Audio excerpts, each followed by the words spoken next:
Hi, I'm Angified. I started Angified Presents.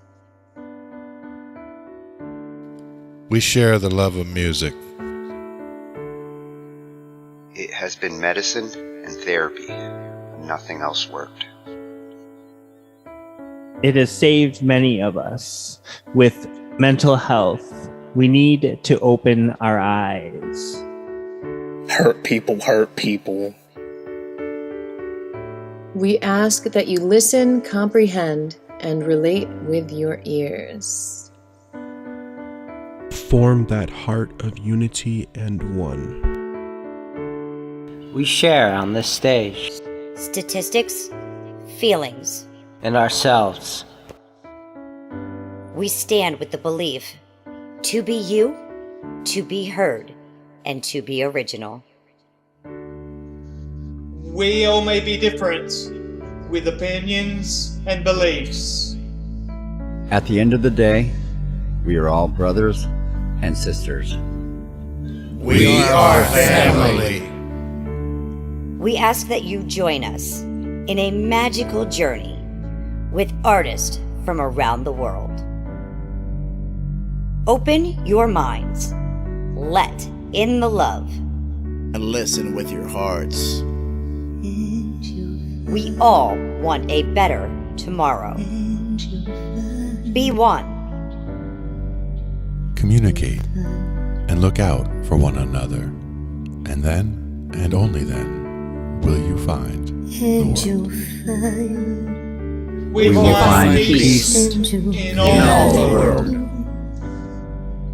You'll find the world. And you will find in this shining world heroes among us and every boy and girl. Many have been broken, red hearts turn black. Love will melt the ice and turn it back, and you will find the world. You will find the world. You will find the world. And when you find a place called home,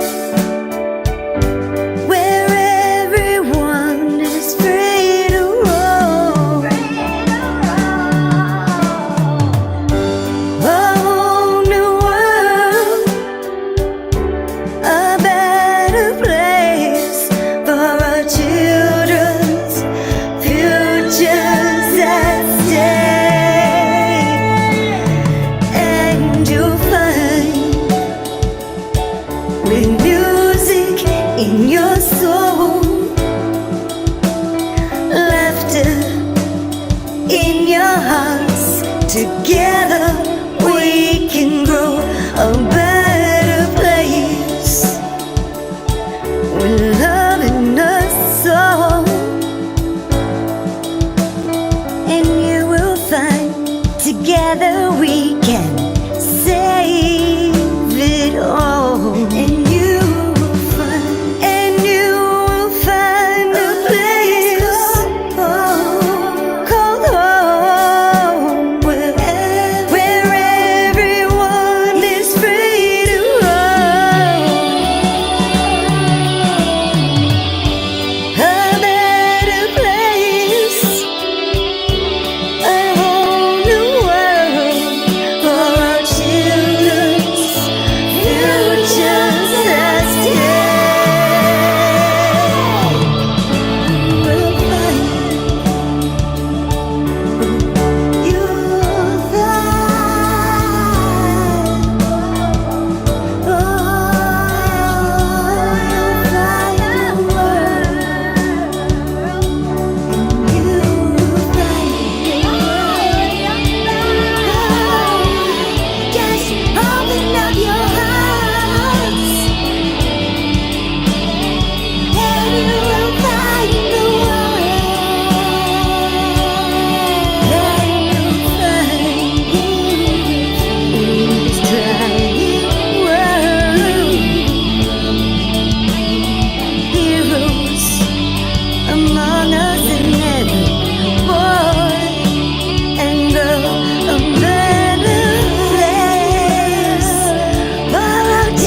We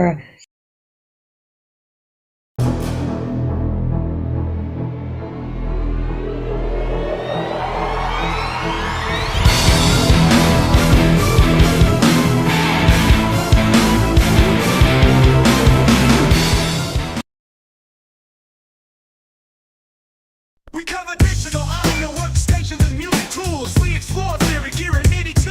How to arrange, compose, and the art of arranging. Taking a look at AI and how the times have changed. On a PC or a Mac and even with a mobile device, we'll be talking about it all every Thursday night. From software to plugins and synths that entice. Dive deep into tech and let creativity take flight. Talkin' IT. We're talking IT. Come and join in and have some fun. It's highly educational with a lot to learn. From bedroom producers to seasoned pros, we're breaking it down so knowledge grows. Whether you're a DJ or a beat making wizard, we got the tips and tricks to make your sound sizzle. Mixing and mastering, that's our jam. With the tutorials and tips on how much RAM. Get the best quality from your setup and gear. Tune in every week and lend us your ear. We're talking IT. Come and join in and have some fun. It's highly educational with a lot to learn. We're talking IT. We're talking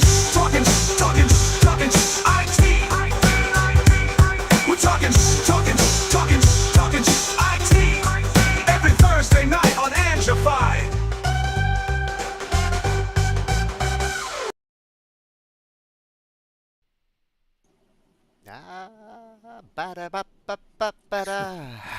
On Thursday. Oh, I'm on the wrong side. No. There you are. Come to my left. The left side.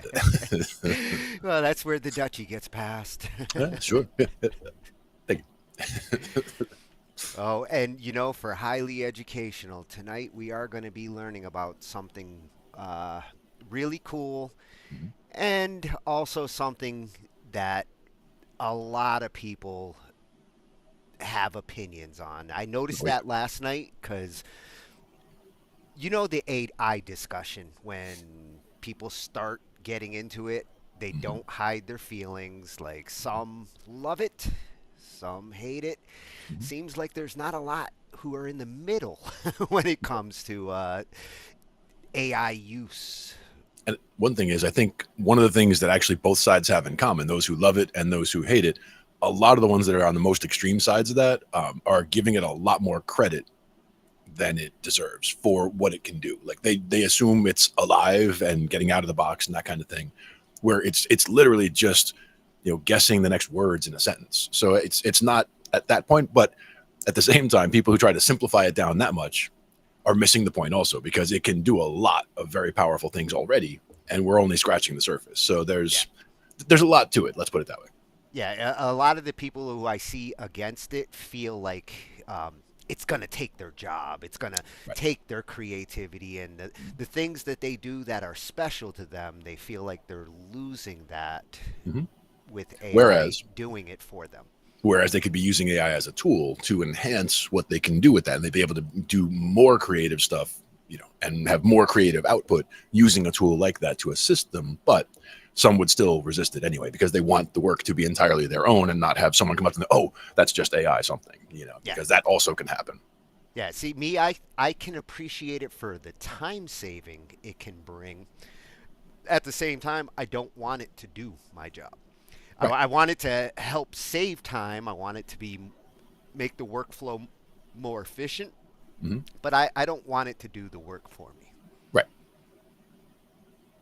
And with the ones we're going to be looking at tonight, they still require some creativity. They require some musical skills in order to utilize them. Right. Because some of them are full autopilot, just, you know, hey, hit a button, make me some music, and hey, here's music, you know, like that. That works, but it's, you know, what you get out of it is also kind of what you put into it. You know, if you don't put anything of yourself into the music, then what you're going to get out is just kind of random, right? Yeah, yeah, and what we're going to be looking at tonight, it really is meant to complement your musical skills, not replace them. And it actually got brought up. Why I ended up looking into this was we had a track on Whip It Out Wednesday where the user was fully transparent, said what they did, and they just used a vocal synthesizer to do the vocals. He doesn't have an opera singer, so he utilized a good vocal synthesizer to create a vocal line. But he did have to actually put in melody and words in order for it to do its job. So I thought it'd be good to show this side of AI, where it's not just a prompt. It doesn't just magically write a song for you. It actually takes your instructions and your pitch and your melody and gives you the abilities that some musicians might not have. If you don't have a singer and you want to write a song, there's no reason that you shouldn't utilize this to help conceptualize your music. Right. And even, if you were to share it with bandmates or potential, collaborators, this gives them something to base their work on. You don't necessarily have to use the AI voice in the final version, but this can help you get a mock-up of a song and a demo, for example, to be able to play it for somebody and have them, that line, sure, I can sing that line. And, it just gives them a solid starting point rather than just a handful of words and what key it's in, and have them, try to come up with a vocal line. That might be trickier for some people. Yeah. I think this should help singers who are trying to learn parts or figure out what they're going to do in a song. This is a good way for non-singers to kind of present to the singer what they're looking for. Right.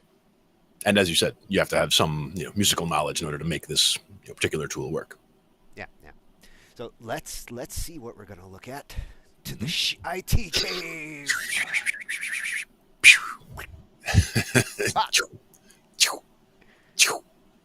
Oh, I like that little last whip there. I'm on top. Boom. There you go. So here's what we've got for tonight. Now I organized this. I wanted to start by having the discussion on the ethics of AI and responsible uses of it. That's something that, we've been talking about a little bit here and there, but I think this is a good opportunity to kind of bring that discussion to the table. The first video is going to be about AI unlocked using AI responsibly. And I love that it's a PBS sponsored channel, which awesome that PBS is encouraging this kind of discussion. They get kids and young adults to talk about these things, and Clara does a bang up job of how to use AI responsibly. And in this case, I think it's more important because it's kind of centered towards students and researchers, where a lot of researchers are using AI these days. And, students, they're using it to write their papers, even more students cases. And this kind of helps to see how schools are looking at, because they know that AI is going to be there, but teaching kids to use it responsibly, to not write the paper, but maybe to help do some of the research. I could have done a whole night just on this.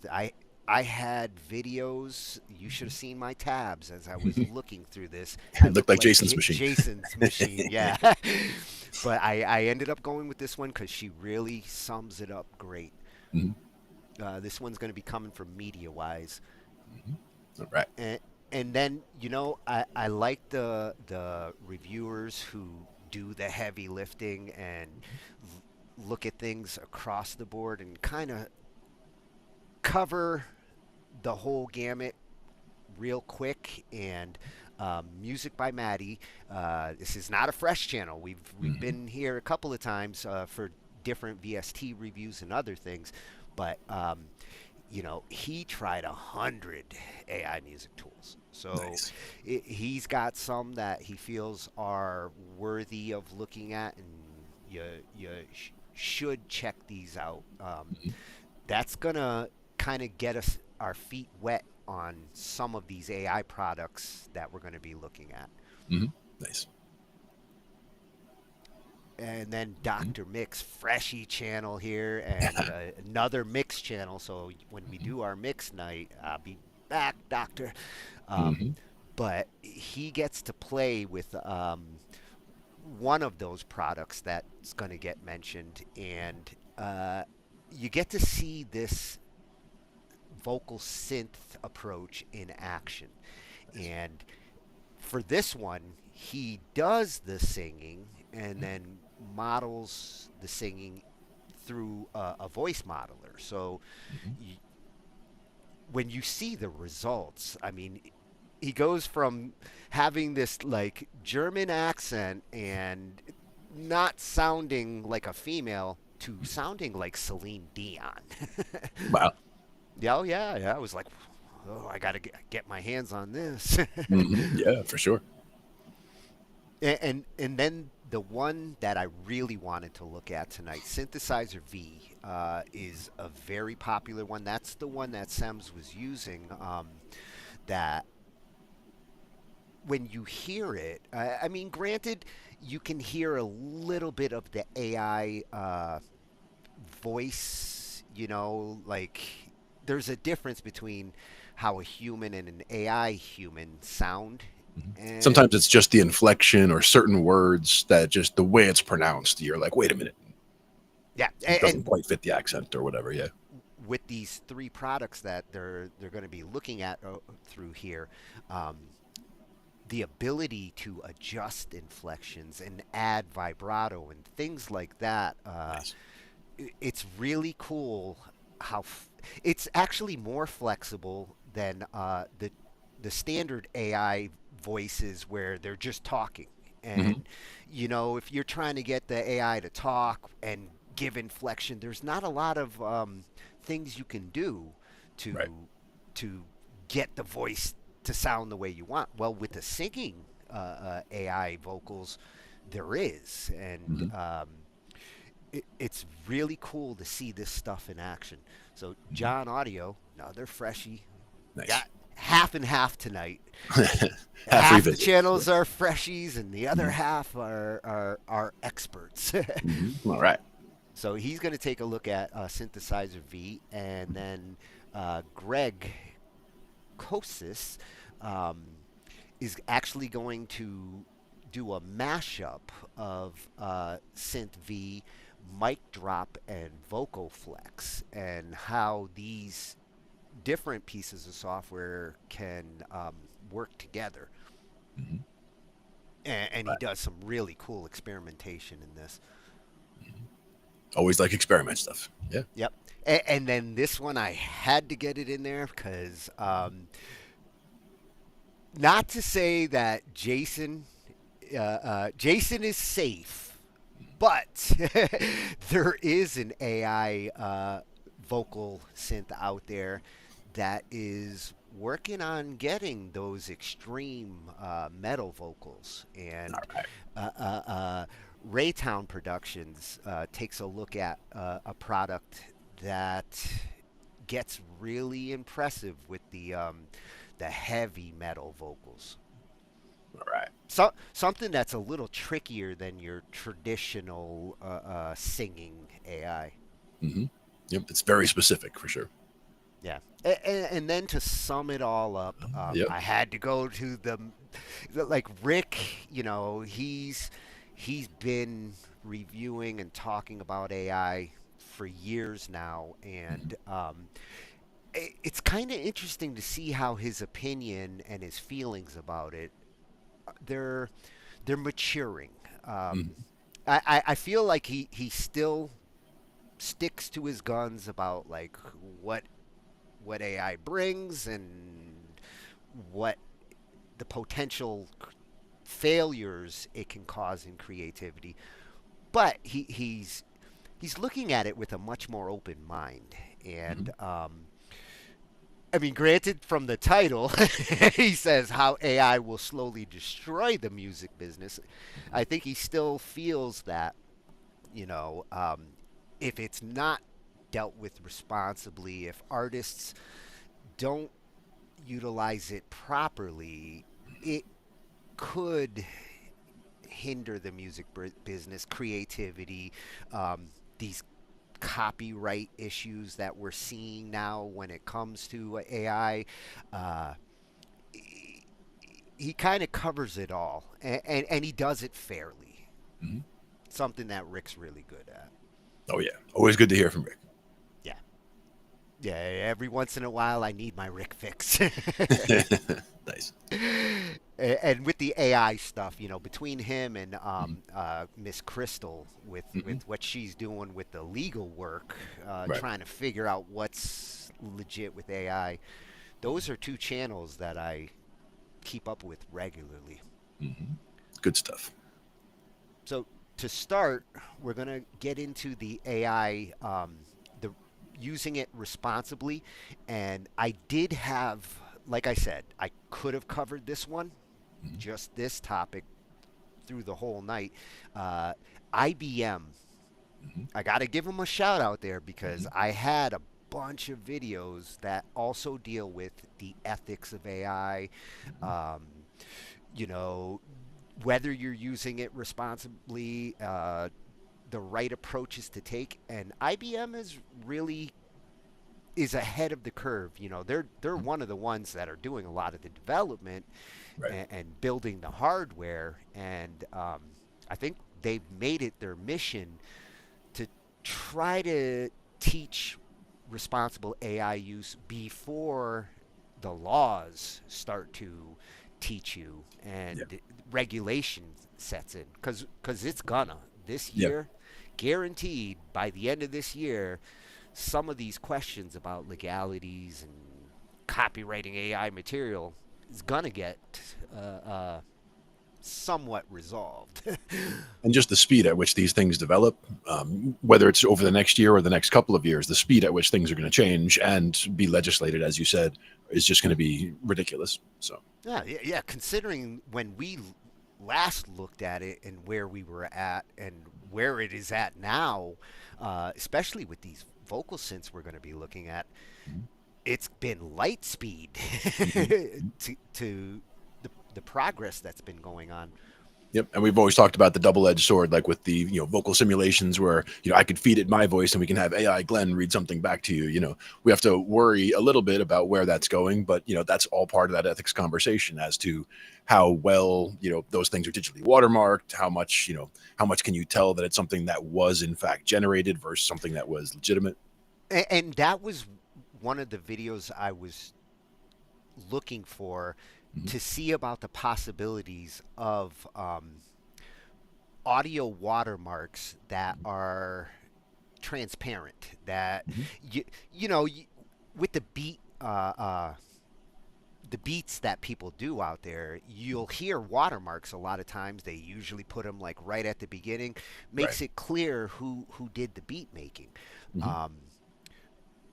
I think when it comes to music AI in the long run, Udio, Suno, all those engines are gonna eventually have to incorporate some form of AI identity into the tracks.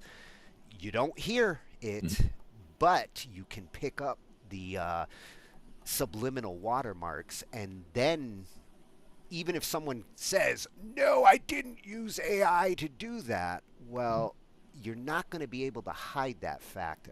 I think it's coming. Yeah. And if it's not already there.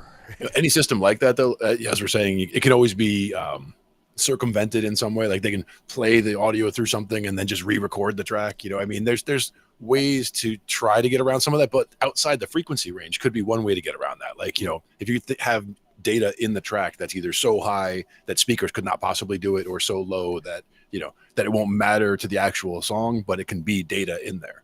Sure, there might be ways to get around it, but think about like say the Microsoft Office files and the way that they designed the metadata so that even if somebody goes in and tries to modify a file and say, "Oh, it was not modified, and this is the original date of creation," and all of that, you can't fool that format. So if they can do that with metadata and files that way, I think eventually you're gonna see a stamp in AI created material, and there's going to be no way to hide that fact.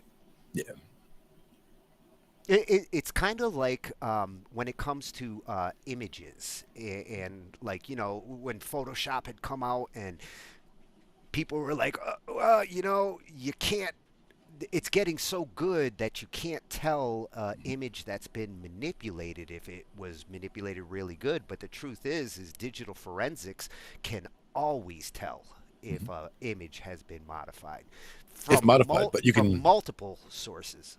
But you could take that image and feed it into an AI and describe the modification that you would want, and it can generate a clean new image with the modification that you want in some ways. But as you're saying, there should be some watermarking to tell it that it was generated. But if that engine is putting in and it can be a random watermark, 1 pixel in all those pixels, it doesn't take much, and if it's constantly moving,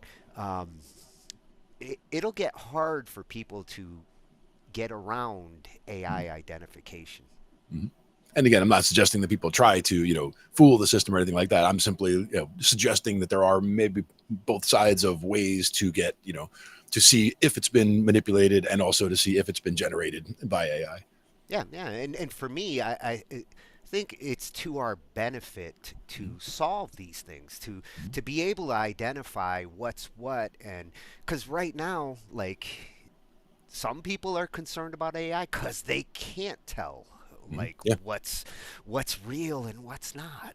Well, the other problem is that there's just a real lack of not a lack of critical thinking, but a lack of importance on critical thinking skills, where people don't realize that they're being manipulated. Like they hear a narrative that they like and they latch onto that, and then anything that supports that is just boosted, and it can be problematic in all areas. But this is one of those areas where we have the ability to get ahead of some of the laws, because this is where things are changing so fast that like you said, IBM and others that are trying to get ahead of this stuff, where they're trying to put straightforward things together that make sense, so that when they come in to legislate, they can look at these things as a model and start to go from there.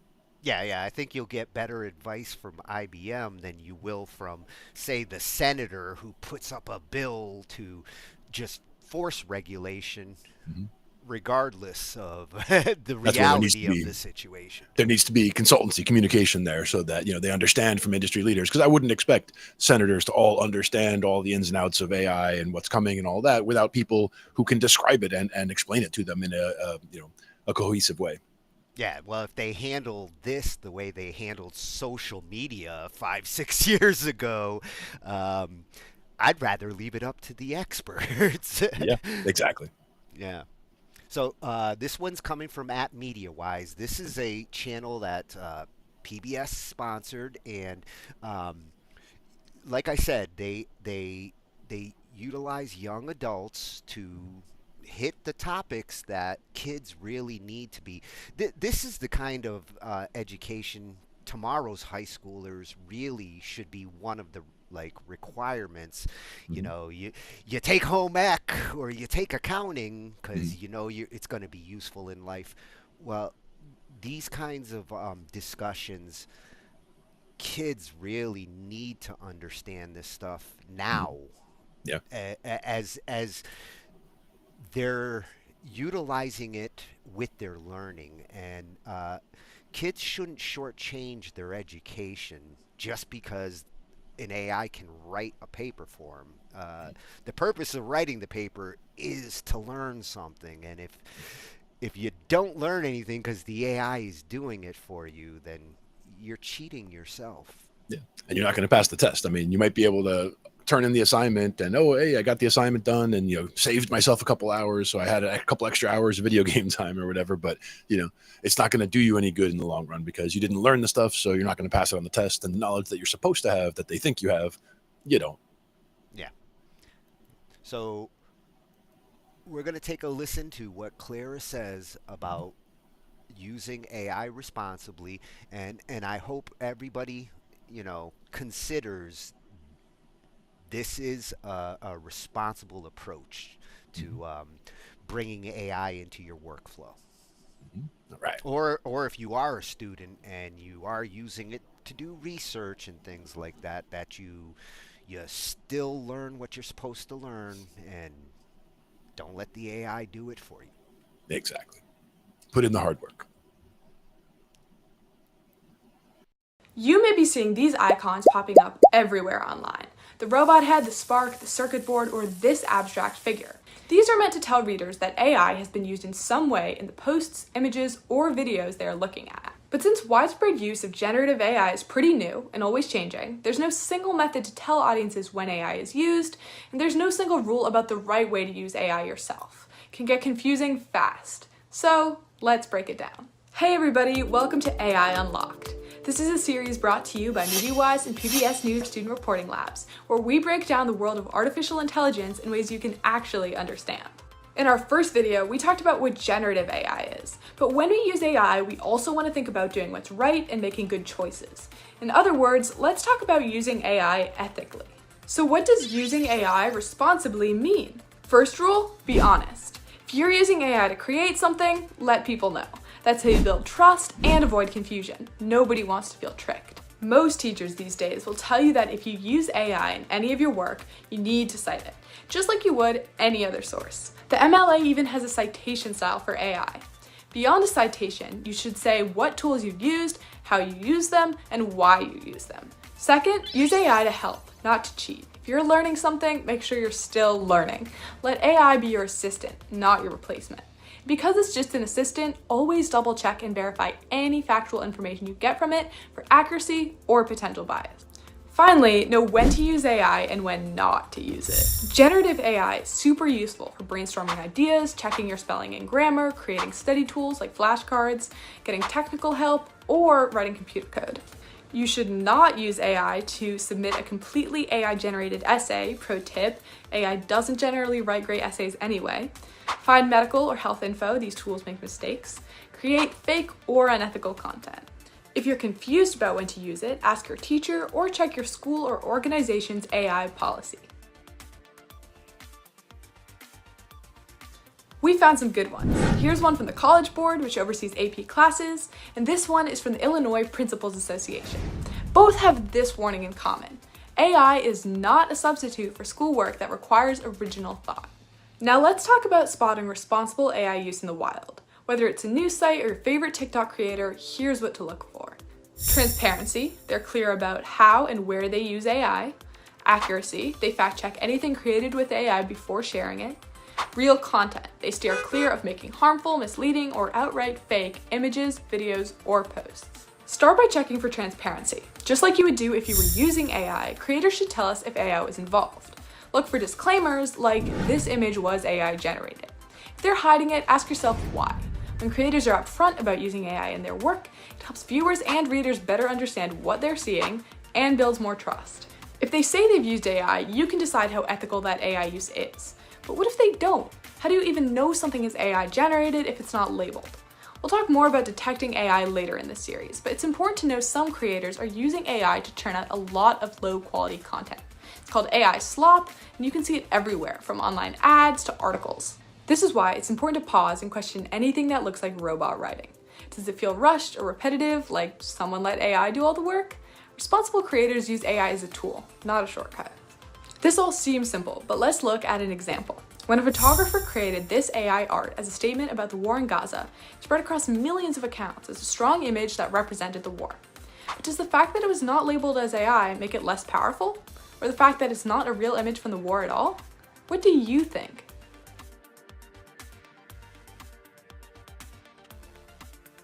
There are a lot of different opinions about the ethics of this image, and there's even debate about who exactly created the image that went viral. With AI, it's hard to know what you're getting and where you're getting it from.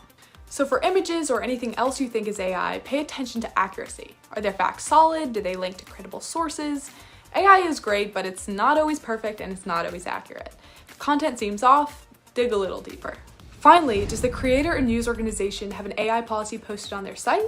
That's usually a good indication that they're using it responsibly. AI is an incredible tool, but with great power comes, yeah, you know the rest. The key is using it in a way that helps, not hurts, and being smart about how you engage with AI-generated content. So the next time you see an AI-generated image, read an article, or use a chatbot, take a moment, ask yourself, is this responsible? Is it helpful? And most importantly, is it honest? In the next video, we will look at tools to help you identify AI-generated content. But for now, thanks for joining us, and be sure to follow @MediaWise on YouTube, TikTok, and Instagram to see all our videos.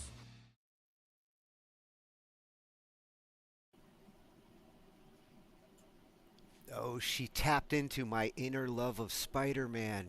Yes. Yes, indeed. Great power does take great responsibility. Awesome job, Clara. Yes, indeed. And I like that little pause and discuss approach. Looking at this channel, if you want to learn how to tell fact from fiction online, you have come to the right place. Bravo. That's important. Yeah.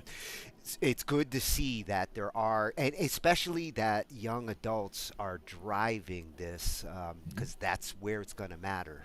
Yep. Some of us old fogies, we're already set in our ways. We hate AI and we're never going to love it. It's them who are going to have to embrace it, incorporate it, and do it responsibly. And it's important for even just exposure. So that's why it's important that we get this message out as well, so we can help them amplify this message of getting responsible AI use. And again, critical thinking, media literacy, all these things are very important. Understanding the sources that you're getting information from, understanding how to check multiple sources so that you can verify information, all very important skills. Yeah, if anything, it actually, fact checking and making notes, what do they call footnotes? Sure. All references, all that. Yeah. All of this has always been there as a student, been a necessity, good to learn, good to do.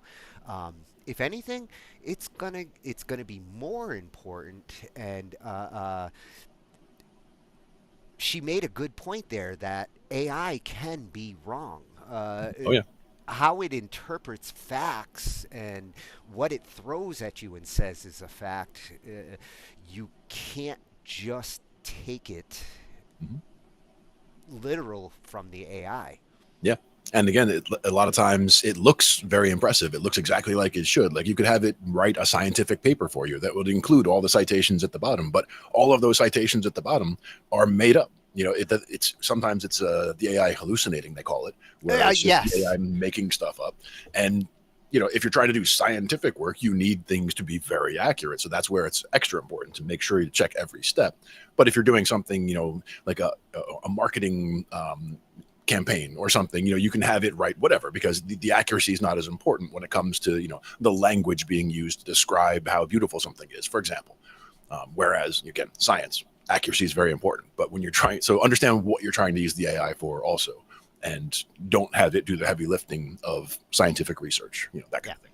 Yeah, one of the other videos I almost used, this one won out because, like I said, it's very concise and precise. But the other video actually came from the Google Cloud. It's one of Google's, they've changed their AI rules in the last year. So they had a video similar to this, same kind of approach,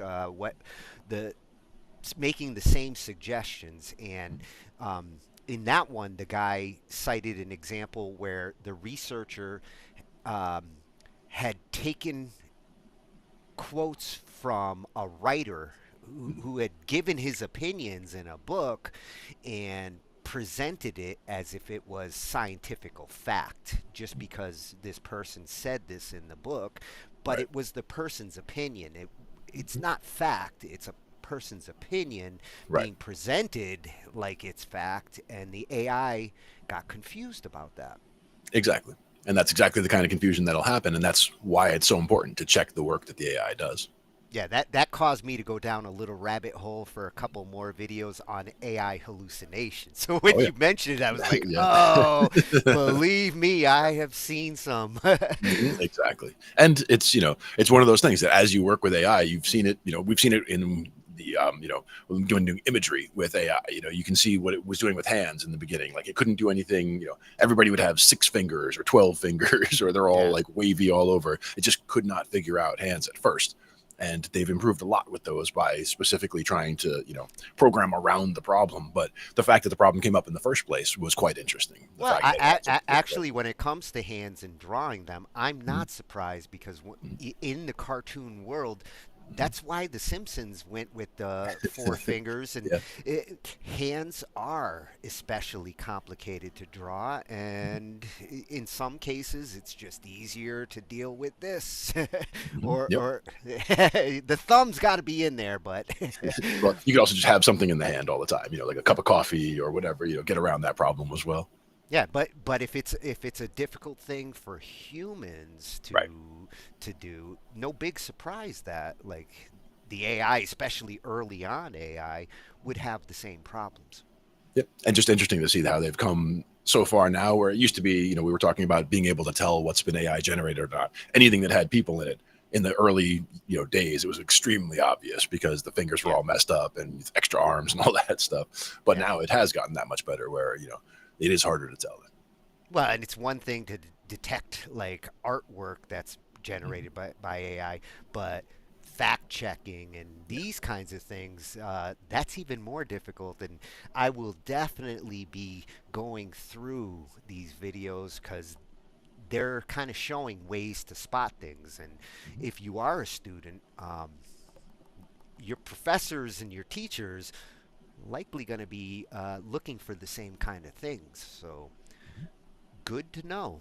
Yeah, and like you could ask an AI something like, extrapolate what you think the periodic table would look like beyond the elements that we already know, and it could tell you things, but it doesn't mean those things are accurate. It could just give you an impressive model of, oh well, I looked at this, but it also might spot hidden patterns in things and say, oh, there should be an island of stability right here, and be able to help you with a discovery that you might not otherwise have had, but it might just be making the information up completely. So that's where. Yeah, one of the ironic things I found as I was looking for these videos was the suggestion that of using AI to detect AI. I was like, that's probably how it's going to be. Yeah. But then, as AI got a cover for the other AI, go, hey, you got to change this and this. Those AIs are going to get together and fool us. They're crafty. So thank you at MediaWise. Great way to start this discussion. I hope that they get people thinking about this AI identity thing. I do feel like there's going to be something that's going to have to be done to identify AI material. Yeah. Whether you like it or not, it's going to need an ID system, just like material that's copywritten has a ID system now and digital fingerprints. So they're probably going to be doing that with this material as well. Yep. Good stuff at MediaWise. Right. So now we're going to look at some of these AI toys, and this is not the traditional AI as we think of it, prompting and starting with the prompt approach. These are tools that incorporate AI into their engines, specifically for music in this case, and it still requires some human interaction in order to get results. And that's good. This one's going to be coming from Maddie over at music-by-Maddie. Right. Love his tutorials and reviews. like I said, he's not our first visit with him. Maddie's one of our experts that we reference. Oh yeah. And what he's done is he's gone through the AI rabbit hole, looked at 100 of them, which Nice. I don't know how he finds the time. Mm-hmm. I'm still playing with one. Mm-hmm. Yeah, it's easy to go down one rabbit hole like that. Yeah. But when you're trying to get like an overall broad view of the category, it's important to jump into other things. Yeah, and you know me, I appreciate these kinds of channels and reviews where it's like, I wish I had the time to do that, but he does, and he gives a good assessment of what's available, what's useful, and what you really should consider because it's not going away. Yep. Absolutely. So he's going to show us the only ones worth using. Right.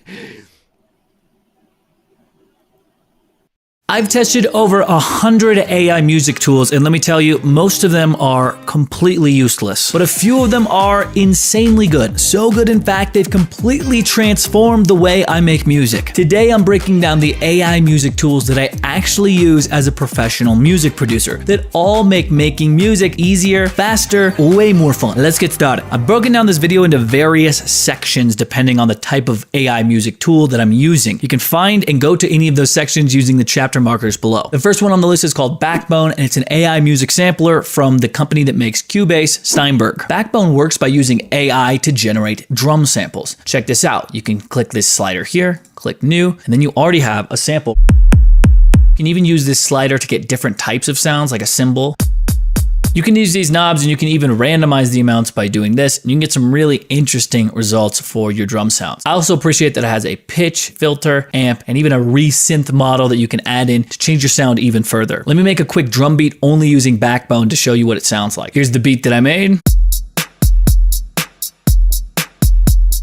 Let's move on to the next plugin, which is called Samplet.io. Samplet is about finding samples rather than just creating them from AI, but it uses AI to filter through all of YouTube's music database to find some things that no one has ever heard before, and it's got some really cool tools to use with it. What you do is you hit filters here. You can filter by genre, style, even time period or region. You can also filter by views. Let's set a max of 50,000 views to make sure that not a lot of people have seen it. Put the genre of, I was actually just maybe a funk and soul track, and maybe from, let's get a funk and soul track from Cuba. The max of 50,000 views. We'll hit apply and we'll see what comes up. We're gonna hit random and it will find something for us.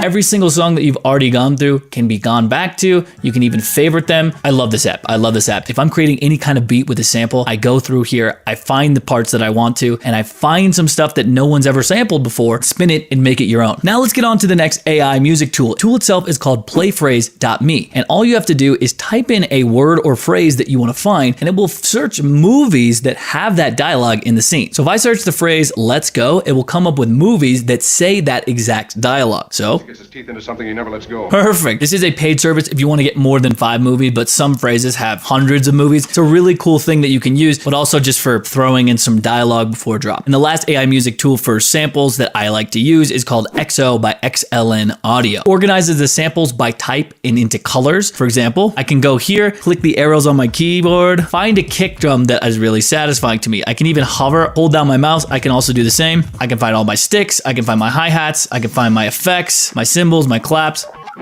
etc., etc. Especially since I have over 8,000 samples in my sample library, I find that this helps me save a ton of time. So those are some great AI tools for sampling, but now let's move into some AI vocal changers. I will also say that this vocal changer category of AI music tools is probably one of the most saturated that I've come across. There are a lot of tools out there that are doing something very similar. And the first website that I want to show you is called weights.gg, which lets you use a bunch of different artist profiles as trained vocals to change your voice. This is me singing originally, but then changed with this AI algorithm to sound like the artist in question.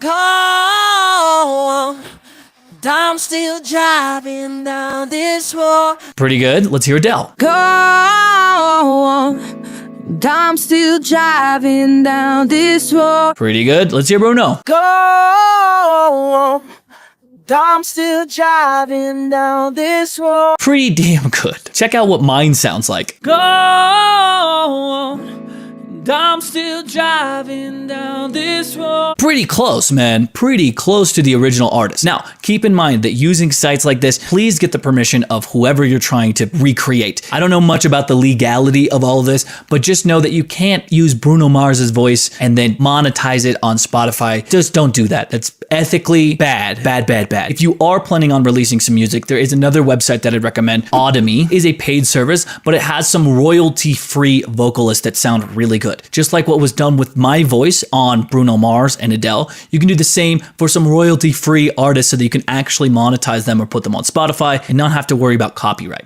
Check out what Blake sounds like. To break down the garden gate.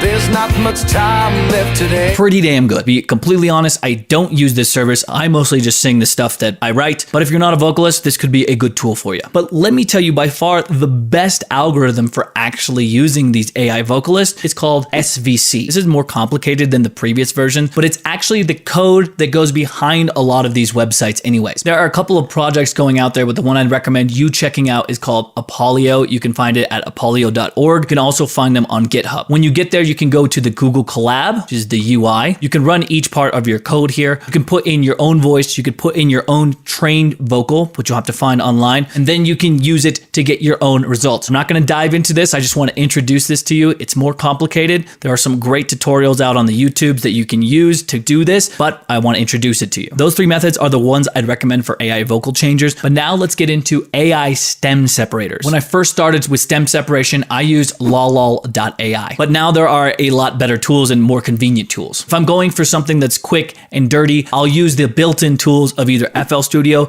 or Logic Pro. Everything and all of these websites are generally based on the same type of open source code that's available out there on the internet. You can download this open source code to use for yourself and actually get some really great stem separation. The main open source library that I found for using this is called UVR, which stands for Ultimate Vocal Remover. You can find it on GitHub here, and you can download the included software completely for free. The reason I think Ultimate Vocal Remover works so well is because you can choose the processing method here. And for the processing method, I recommend using ensemble mode. Ensemble mode will take all of the algorithms that you're using, average them together to get the best results from each one. Now, when you are choosing these models, this tool also lets you get way more detailed than you might otherwise, especially when you have the main stem pairs. You can do vocals, instrumental, drums, no drums, bass, no bass, four stem, ensemble, etc. You can also use the quality of these are going to be. Now, to get the most out of this, to get the best result possible, you're going to want to choose multiple models so that this ensemble mode can work. You can get more models by clicking on this wrench here, going to Download Center, and then clicking each individual model that you want. You can click on VR Arch and select any of these. After doing some research online, it seemed like this particular model seemed to work really well for getting isolated vocals from delay, reverb, chorus, noise, as well as instrumental. I'll download some of the ones it recommends here using this flowchart. Okay, I'm gonna go for max spec and max specs. I'll go GPU conversion. I'm gonna choose multiple of these models, just like what was recommended by the actual thing itself. And we'll click start processing. This can take a little bit of time if you have an older computer,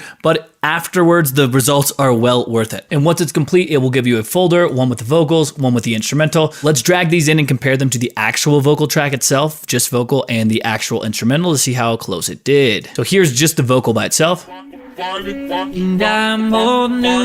Pretty clean. Let's hear what the actual instrumental sounded like by itself. Sounds a little bit better. There's some of that background sample vocal that I used throughout the entire track, messed around with it a little bit too much. If I'm ever needing to split audio in the best way possible or to try to get the best sound, I'm going to be using this. But now let's move on to the AI MIDI generators. One of the most exciting things, at least for me, when I started hearing about AI was the thought of it being able to create a really good melody or a really cool chord progression. This first one is called chordchord.com, and it's one that I use with a lot of my beginning music students as they're learning about music theory. You can change the BPM, you can change the key down here without having to do anything else. And then you can see the chords will automatically change with the key. You can click on any of these by themselves to hear what they sound like, or you can click on the edit button to choose a bunch of different chords. It will load in some chords that it suggests: E minor 7, F sharp minor, and then you can go from there. So you can hear D, It's really cool. There is a paid option, and if you do pay for it, you can export all of the MIDI that you're using. That could be for the drum kit, that could be for the chords themselves. Even if you don't pay for it, you can just figure out what a D chord is, an F sharp minor chord is, etc., put it into your DAW and go from there. Another plugin that I would recommend, especially if you're starting out and looking for something to help you make chord progressions, you can use what's called Lander Composer. It does something very similar. You can create melodies, you can create arpeggios, you can create bass lines, or even chords. The thing about this one is it's only a paid subscription. To be completely fair, I don't often use MIDI AI tools because I just think of the chords myself. However, if you're just starting out, this could be a really good tool for you to use. If you're not looking to pay that monthly subscription fee, which I totally understand, there are some other alternatives that you can use. One of them is a MIDI pack that I've come up with myself called Maddie's MIDI. Instead of paying for chord month per month, you can just use Maddie's MIDI and drag and drop over 50 different chord progressions into your MIDI and start working with them. All of them are in C major, and they're designed to just get you started with some really good outlines for a song. The pack is really designed more for beginners or intermediate students who don't yet have a good grasp of music theory or know how to make chord progressions that sound really good or spicy by themselves. If that sounds like you, go check it out in the link below. I promise you it's going to help you make songs way faster. Let's move on from the AI MIDI type tools into AI plugins. The first AI plugin I want to talk about is a AI plugin called Clear. Clear denoises, de-ambiances a voice so that it can sound way more clean. Check it out. Here's a performance that I recorded of myself the other day, and there's some piano leakage going on in the voice. It makes me grieve. You can hear that piano going on in the background. I was playing the piano live, so it makes sense that the mic picked it up. What if I want to isolate the vocals so that I can process them a little bit better? Well, I can use Clear. Check it out. Just using these knobs, it's super easy to lose, which is one reason I really like it. Check it out. You don't care where you sleep. It makes me It's like I recorded it in the studio. And after cleaning up the vocals, this leads me into my next batch of AI plugins that I think are really cool. And they're from a company called Sonable. What's really cool about Sonable and all their plugins is you can play the actual audio itself, it will analyze it, and then we'll develop a personalized, in this case, reverb tail that sounds realistic. Check it out with nothing.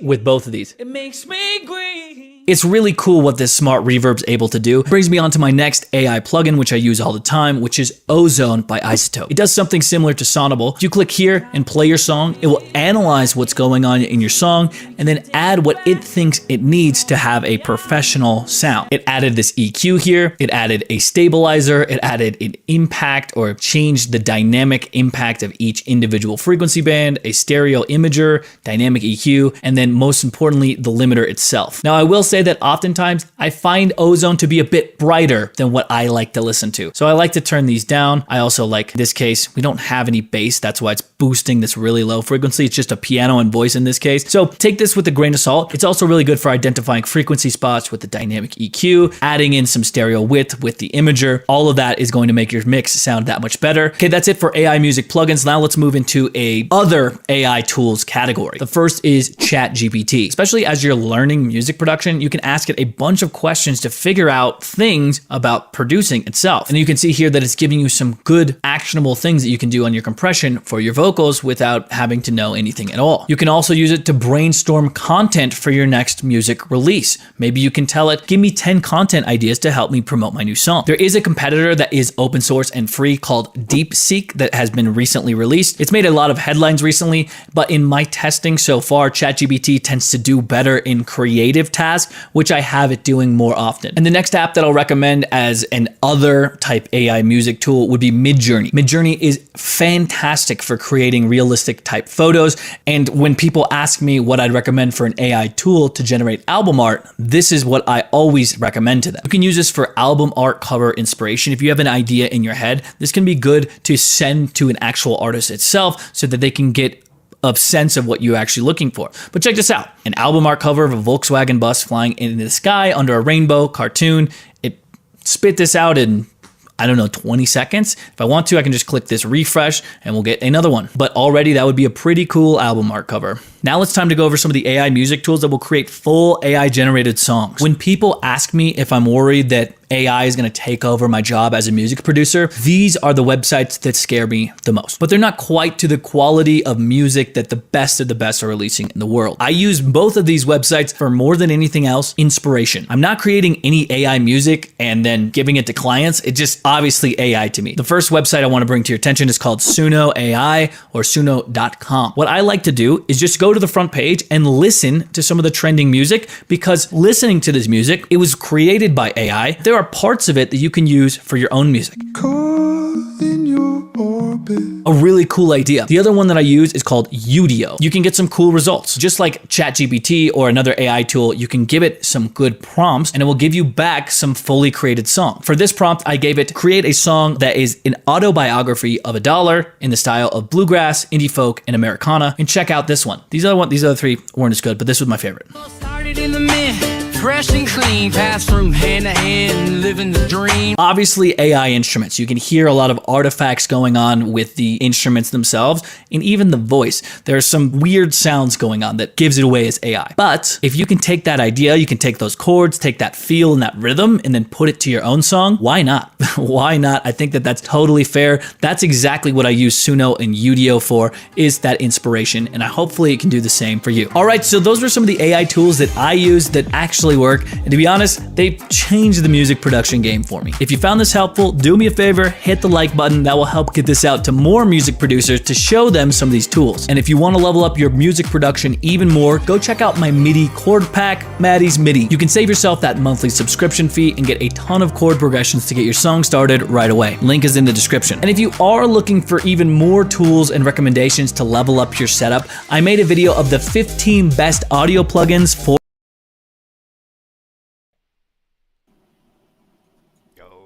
man knows his plugins. Definitely. It was a few familiar ones that he mentioned in there. I know Midjourney was your jam, and Lander was one that I actually used on a couple of projects where I had to split things up. And seeing that some of them were Google collab, go in there for that. That way is another good method for working with all that stuff. Well, it's in some cases it's more efficient than the credit system that you see some of these AIs, like, oh, you get 50 credits a month for $15 and you use all 50 credits in one night. It's like, I really hope over time they find a better approach to people being able to utilize these things without having to spend tons of money every month. Yeah. And I mean, one of the ways where it is coming is that AI models are getting to the point where they can be run locally on the kind of hardware that people just have in their house. If you have a gaming machine, you can get some good AI modeling going on already. So that's where, and it's going to keep getting better. So that's where I see in a year or two that, instead of having to do everything online with the AI modeling, everybody will have their own local AI generation. Well, you're starting to see these AI-centric CPUs and NVIDIAs in the game now. And so you're going to start seeing hardware to do the AI so you don't have to do it in the cloud. And that's going to be a game changer over the next couple of years. Yep. But that was a nice assortment of different AI tools. I like how he broke them up, and especially at the end when he got into Suno and Udio, and he made a good suggestion on responsible use of these tools, which is, I'm not going to use this to write songs for clients and pass off as something that I wrote, but going there for ideas. I like that feel. I like that progression. I like that little melody line. There's little nuggets you pull out from something like that. Sure. It's no different going there and listening to the songs that are being created there to see if anything kind of gives you inspiration than it would be to go in a music store and just listen to different things. Listening for ideas is a good thing. It doesn't mean you're going to write it exactly like that or do it exactly that way, those exact chords, but it's a good way to kind of get the creative juices flowing. For sure. Sometimes it's even fun just to try to recreate songs that you already know, in some of these tools, just to see how well, as a project, to see how well the tool can, recreate a particular song, for example. Watching like Jason ingest an idea and then totally make all the different parts of it on his own. That's where I see AI being useful, because it's just encouraging his music making. Exactly. And some of these tools, the vocal remover, very useful one. I haven't tried the one that he showed that you can set all the different algorithms. That's going to be for sure test this weekend. Nice. I've got a couple of projects where the vocal removers I've tried, mixed results, but I'd like to try that one and try the different algorithms. And the one that was the vocal cleaner also, where you can, get the ambient sound and, effects off of a vocal and get that really nice, clean vocal sound. Yeah, that's something I've been trying to do for years. And if it's worth it, I mean, that'd be one to be it'd be worth looking into for something like that. A good tool that can do something like that well. Yeah, for sure. Yeah, I'm gonna be going through all his recommendations this weekend and see which ones are useful for me. Thank you, Maddie. Yeah, good stuff. That was at music-by-Maddie. Thank you, Maddie. And now, he didn't really mention this particular synth, but he did mention, the vocal synthesizers and vocal modulation AI. And these next couple are some examples of different software that's out there that can help you to sound like something else. And I know there's mixed feelings. I wouldn't necessarily use this for my client projects or, making my hit album. I would want a human singer in the end for what I put out there. But to be able to go to this level, to conceptualize it, or if it's a situation where, like, our intro, transparency, like the way that I put together the intro, I went to Udio, I went to Suno, and I started prompting, looking for a specific style of rap from the 80s that Suno did a better job in the long run of understanding. When I said 80s rap, they hit the mark, and I just gave it the words. This is what I want our intro to say, and kind of nudged it on the beat a little bit. Didn't need to spend 6 months to make a song for an intro that, like, those are use cases that this stuff is perfect for. And we talk about AI as, even in the intro, as part of what we talk about. So, it's AI inception going on there. Yeah. The irony is the song's talking about what I'm talking about. Exactly.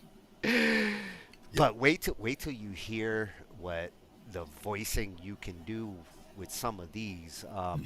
This one's from Dr. Mix, one of the freshies, and a mix channel. So, like, I've definitely been in his channel before. So, yeah. Yeah, I thought I recognized it. I must have gone to it with my regular YouTube, because I did recognize him, and I'm like, wow, we haven't gotten him into our Talkin Shhh I.T. I was going to say it was some of the hardware stuff at some point that I was looking at with him. Yeah, well, welcome Dr. Mix to Talkin Shhh I.T's subscription list, because I love the channels I have on this YouTube. Oh yeah, gotta love it. Yeah, and he's got some great videos in here that I'm definitely jumping back to later when I want to learn. But this one, the particular engine he's using here is, it's in the description. Where did he put it? Ace Studio. acestudio.ai. I might have visited that really early on when they were first getting out there, wasn't impressed at the time. You remember when I was doing the different, like I sampled your voice and Angie's voice, and was trying to find an engine that you could use voice models and train it, and this was one of the ones that was in there, but this one's designed for singers.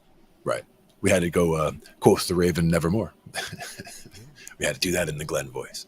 Yeah, now, I know you love his keyboards back there. I could see part of them in the top image, in the top of the image. Yeah. Oh yeah. His room is a room after my own heart. Top notch. So we're gonna take a look at that that Ace Studio.ai in action, and he has so much fun doing it. I love when the performer and the artist, they're just overjoyed with what they get to play with, and the passion comes through for sure. Yeah, he enjoys playing with this. Nice. All right, Dr. Mix, show us how it goes. Right. Okay, this is me before AI, near, far, after AI. Wherever you are, I believe that's my heart will go on. Dr. Mix. Hi, and welcome to Dr. Mix. You guys are okay? I hope you're doing well. I'm not sure myself, but today I'm going to show you the next generation of AI singing technology. It's absolutely mind-blowing. This video is kindly sponsored by Ace Studio, the makers of this. Well, I'm in love. How you doing, Louis? Surprised you. I'm well. Right, so we have toyed with it a little bit, but not too much because we wanted to keep the surprise. Our reaction was absolutely mental. So I want to try and sing I Feel For You by Shaka Khan, which is the most soulful thing I can think of. Let's do it. So we can choose different singers, right? Yeah, so we've got a bunch of male and female singers. Yep. And as well as that, you can combine these singers in completely unique combinations. I say, why don't we record some music so that we have something to play these guys on? Let's put some MIDI into this. Yeah. Can you give me a click? Like, I'm gonna do that intro that she does live. Baby, baby, when I look at you, with that will suffice. Beautiful.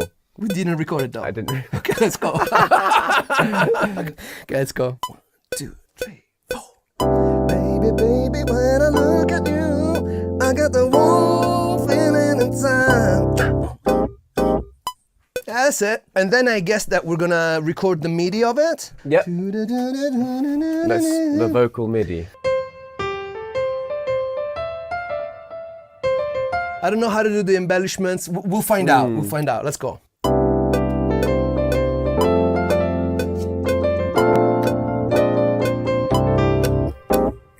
Yeah, it sounds funny when you spell it out with a piano, but export it. Import MIDI. Okay, let's just see what we got here with Leon. Obviously without lyrics. Da da da da da da da da da da da da da. Wow! That's all right, nice. let's get her 1 octave down. Da da da da da da da da da da da da da da. That's so smooth. That's mental.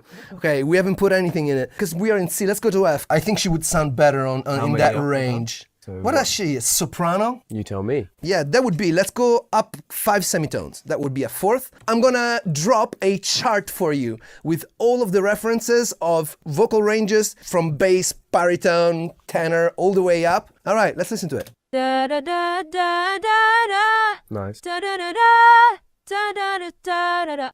All right, so let's try and punch in the words, right? Baby, #1, that means syllable 1, now, syllable 2. Baby, baby.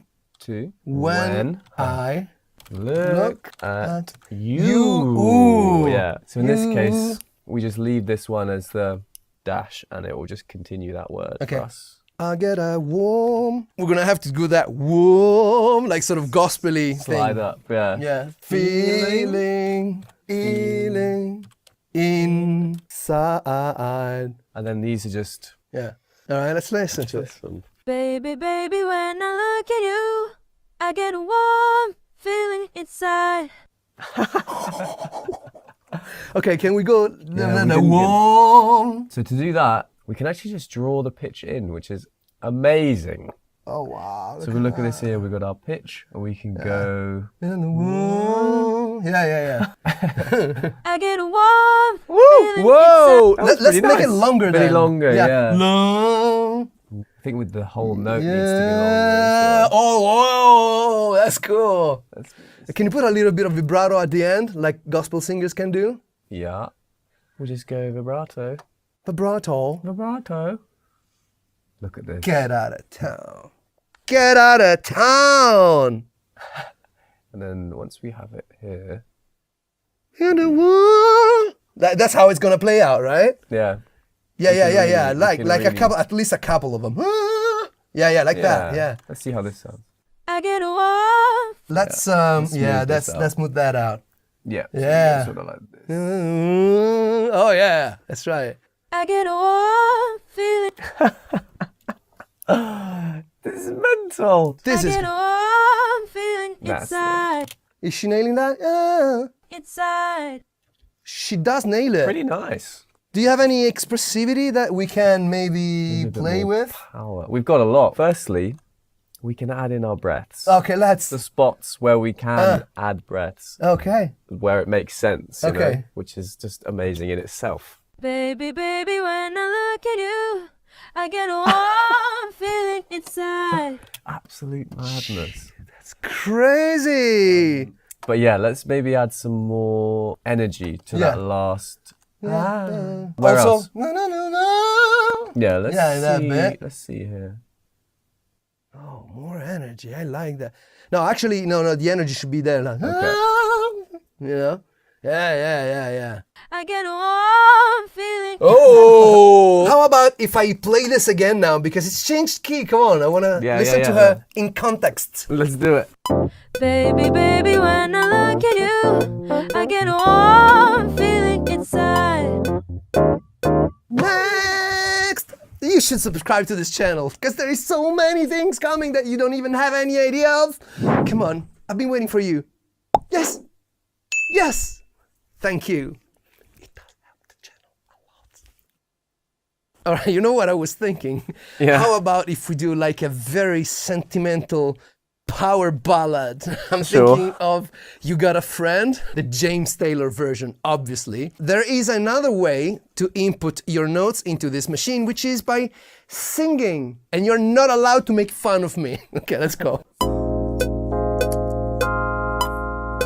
You just call out my name, and you know wherever I am, I'll come driving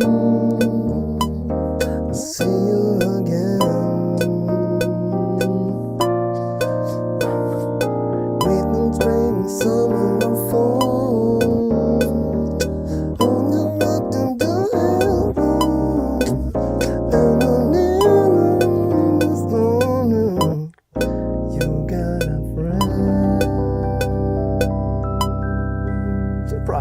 at Talkin Mix. Like if you like it. All right, now I have to sing it. So the way I'm going to sing this is by trying to trigger the vibratos and the inflections the way I know may sound good in the voice of a real singer. Please never mind what I'm singing now. Let's go. You just call out my name, and you know wherever I am, I'll come driving to see you again. Winter, spring, summer, or fall, all you got to do is call, and I'll be there. Yes, I will. got a friend. Ooh, ayo. Let's see how well it compares. It's gonna go nuts with this one. Let's AI this vocals. We are pronouncing these words now? Let's AI my vocals? Yeah, I guess we crazy, are. Isn't it? It's nuts. I want a nice, sexy male vocal. Don't we all? Your vocal in its holiness. Convert. Yeah, oh, right. Apply the pitch, Yes. convert. So it extracts the MIDI and the words as well. And not only that, but all the expression you've had. So the breaths, the tension that you did. Look at that. And obviously, as you said, the lyrics. I'm gonna brace. We'll go David. Go. You just call out my name, and you know wherever I am, I'll come driving to see you again. Okay, stop. Can you give me a nice vibrato on this one? Not okay. So see the difference between a real singer and a fake singer, that I have no control over my diaphragm. First, flatten me. Let's flatten you, yeah. Ooh. Oh, wow. Yeah, and then maybe taper it a bit more. Yeah. Sort of fade it in. All right, let's listen to this now. To see you again. Listen to me sing. You're so good. I'm so good. Do you realize that I can release like lead vocals where I sung them? It's wild. Don't go nuts. We said the same thing about drummers and drum machines. We still play the drums. We said this about musicians. MIDI is gonna kill musicians. We're still being musicians. Don't worry. We'll be fine. This is a tool. In our toolbox. Should we listen to the rest? Yes. They'll be there, yes I win. You got a friend. Ooh, ayo, ayo. Let's see how well it compares. Ooh. Oh, it's actually a bit scary. Because that was you. And it's so different. Do you mind if I play the piano again with it? Yeah, I just want to have the joy of jamming with myself. Yeah. No comments on this one. But you can share your comments on AI singing. I want to hear from you. You just call out my name, and you know wherever I am, I'll come driving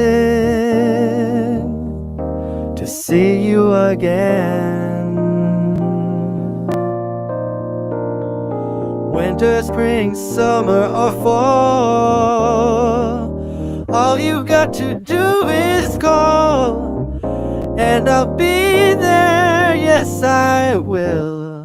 You got a friend. Ooh, ayo, ayo. Let's see how well it compares. Ooh. How about if I sing the theme from Titanic by Celine Dion? Oh, goodness. So you're gonna transform me into a woman who can sing. That's a long way. All right, let's go. I'm gonna have to sing it in sort of my key, so wherever. I can hit that. Not very well, but I can hit that. Okay, let's go.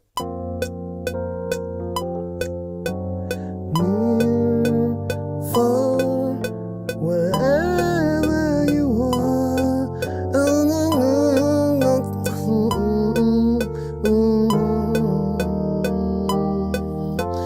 So, do you want to sing it? Do I? Do you? Okay, let's go. Of all the songs that I could have chosen, I had to be Celine Dion, right? All right, enjoy my last scrap of dignity. I don't know the lyrics though.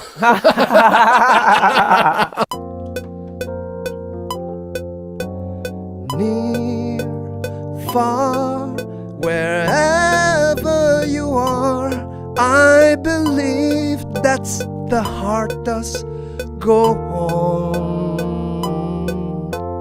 Once more, you open the door, and you're here in my heart, and my heart will go on.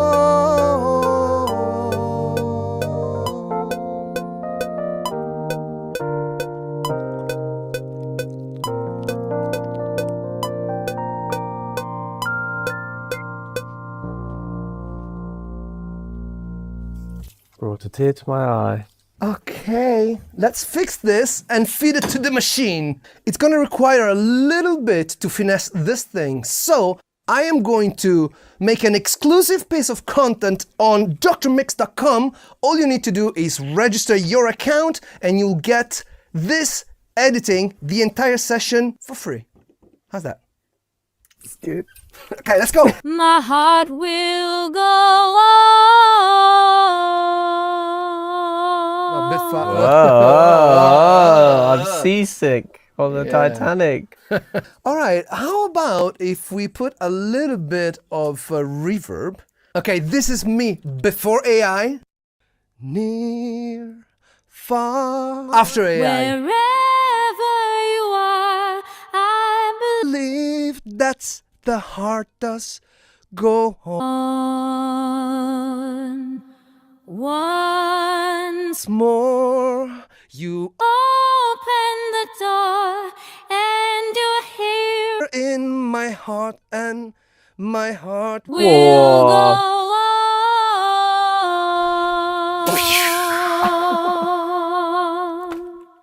Yeah. I think that the last thing that's left for you to do is to check out the link in the description for Ace Studio. This is amazing technology. Thank you, Ace Studio, for supporting this channel. Give them some love, and let's play Titanic with AI Me. Near, far, wherever you are, I believe that the heart does go on. Once more, you open the door, and you're here in my heart, and my heart will go on.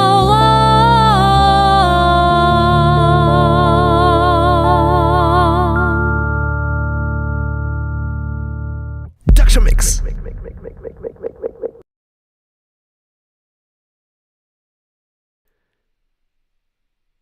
Damn, Dr. Mix sold me on that one. For sure. I like that a lot. Dude, my mind felt the same way as his, right at the exact same time. Yep. Just the transformation. I mean, the addition of all of that. I know it needed massaging. They had to change a lot of things, and it's good that they put that all into a video that you can check out for that. Very cool. The improvement, yes, over the last time I heard this engine, it was nowhere this close. Right, and they've had time, time to work on it. And again, the field has come so far so fast. It's crazy. Yeah, and I know there are going to be those who are going to be like, nope, never going to use it, just wrong. I hope they understand where the use cases for something like this, it will get used. I will use it. Hell yes. Like I said, not necessarily to make my hit album, but definitely to come up with ideas, or depending on the project, like I need a specific type of song for a piece of media, and I need this kind of singer, and it's got to be done by tomorrow. To me, another place is just self-improvement in singing, like just doing the editing that they just did. Like when he got to that vibrato at the end, it was talking about seasick, and they had to make it a faster vibrato. They can adjust that and then play it back and tweak it to exactly how it should sound, and then practice along with it to improve their own technique. So that's another place where I see it being very useful as a self reinforcement tool for improving vocals. I think a singer, somebody with an understanding of vocal techniques and voice, doing the programming there and making the adjustments has an advantage, because everything they were doing took singing theory in order to be able to understand. And I love the software's approach to it's so quick and easy with the line drawing and scribbling just to get vibrato. So cool. And smooth that out right here, just like that. Or holding a note, up until now, if you wanted to make those kind of vocal corrections, you use something like Melodyne. Melodyne was revolutionary. Like, you could pitch adjust and tweak things out just to fine tune the vocal line. This takes the concept of Melodyne to the 21st century. Yeah, it like kicks it up a notch. And gives you the option to change the voices. When he did the Celine one, I was just like, oh my God. It knows the Celine approach to a melody line like that. So that's where it's being able, it's able to put that all together for you. Yeah. And I like that they started with the MIDI example first, just to give you an idea of like, you don't even have to sing. You can literally just place a melody on the keyboard, pop in the words, and create something. And but again, the those fact simple that you can adjustments, sing, yeah. just gravy. Sure. And again, some people, they, if they don't play an instrument, but they can, carry a tune just by singing or humming or whatever, they can actually do this as well. Input something and then go through all those individual steps to make it sound better and more authentic. Yeah, and you saw how it dealt with his accent, and it dealt with it really well. Another one of the videos tonight, you're going to see the guy purposely do like gibberish words just to test the engine, which some interesting results when you let the AI interpret your gibberish. Oh, I can imagine. It takes those sounds and it goes, I think I hear this. Yeah. So that was at Dr. Mix over on YouTube. Thank you, Dr. Mix. Awesome job. Your enthusiasm is now mine. I am going to be hitting that up this weekend. I got some ideas already in mind. All right.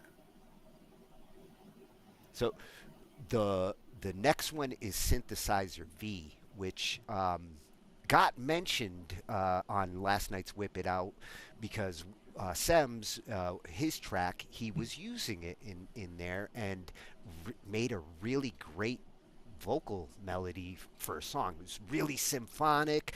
The vocals were like operatic, and he was transparent in his description. He said exactly what he did. He said exactly where he used this to produce the vocals.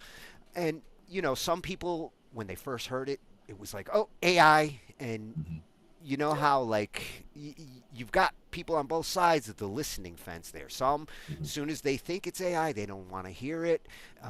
Others, they realize it's AI, but the song's cool. And what he produced for the melody on that, I thought it sounded fantastic. And this engine is a good example of you can get it to sound close to natural, and you can do some amazing operatic level type vocals.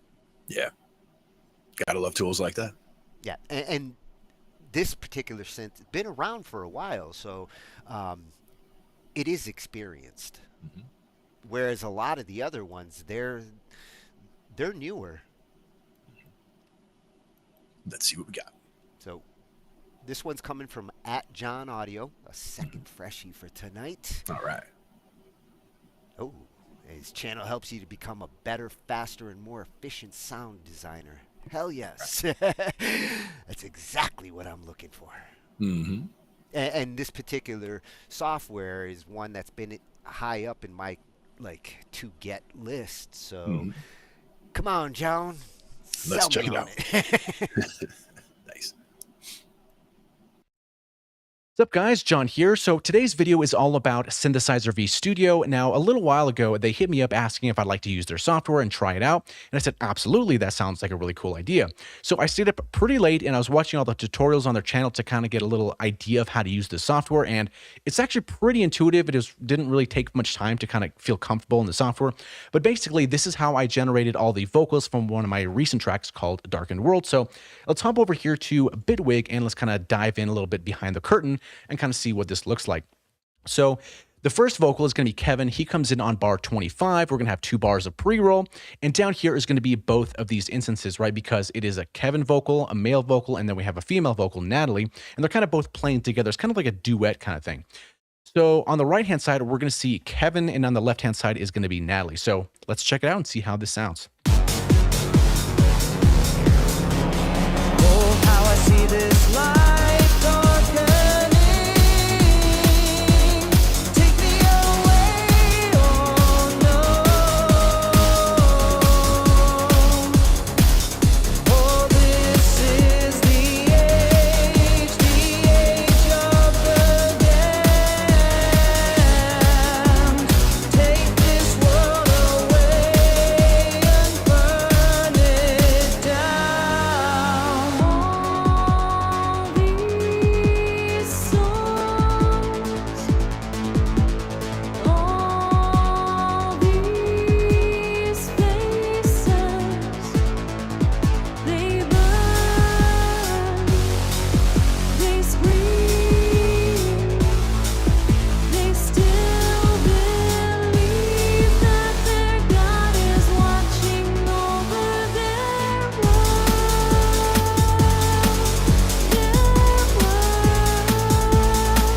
Just let it all fall down.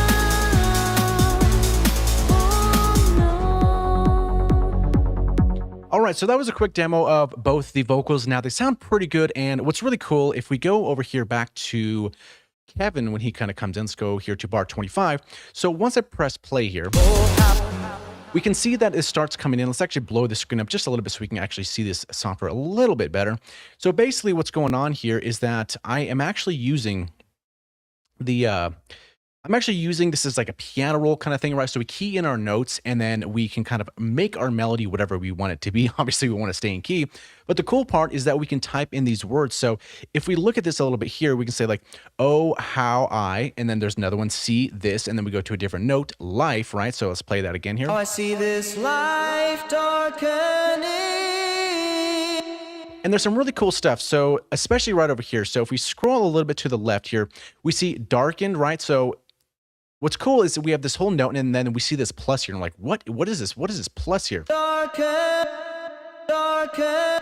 So if there's basically 2 different syllables, right, like darken, right, there's 2 syllables, and you want that same word to change the pitch, so right over here. So that's why we put this plus here. So for example, let's listen to that again. Darkening. And then over here we see a minus. I'm like, okay, well, what is this minus thing here? And we kind of want to continue the word kind of going on, and we want to extend it here. Take me away, oh no. Which is really nice, and the vocals sound very clear. I'm not really doing too much processing on any of these, really. So if we kind of look at the channel strip here, let's kind of move these out of the way a little bit. So if you look at Kevin, so basically what we have here is a little bit of an EQ, and then we have a compressor, and then we have a little bit of distortion because I wanted to get a little bit more of that kind of saturation on his vocal. And if we look over here on Natalie's, it's basically a compressor and then an EQ right after that. So it's nothing too crazy, right? And we're sending it to some reverb and some delay. Oh, how I see this life darkening. Take me away, oh no. And then if we go over here and check out Natalie's vocal, so she comes in over here on bar 42.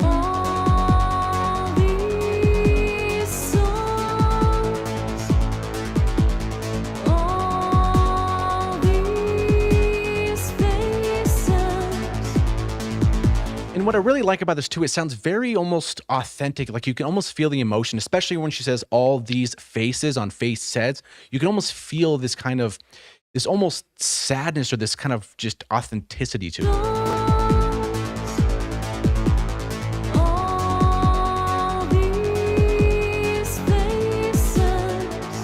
Right, so that's really cool. So, and it's very easy to basically work with. So for example, here when she comes in,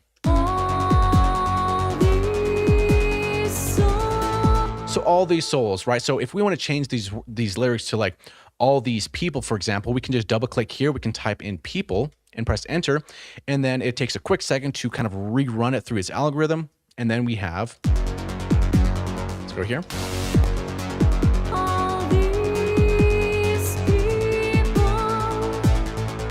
which is actually kind of cool. And then if we're like, oh, maybe we want to go back, we can always Control Z, and then it's going to go back to souls, and then it's going to re-render everything like that, which is really interesting because we can see this move in real time.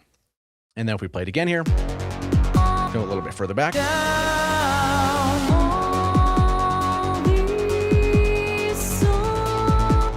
And what's also nice too is you can get a little bit more realism with some breaths, right? So if you're looking at this here and say, what is this BR, right? So you can add a breath and you can specify how long that's going to be. So if we soloed up her vocal here and took a listen to this here, maybe go on 40 or something like that. And here's where the breath is going to come in. Right, so it's pretty interesting. So let's say we're like, okay, maybe we don't want such a long breath. We can maybe go something like a little bit shorter and then move this a little bit closer. And then once we do some edits or something movement like that, we have to wait a second till it goes through this whole process and kind of recalculates. And then now let's take a listen to that again.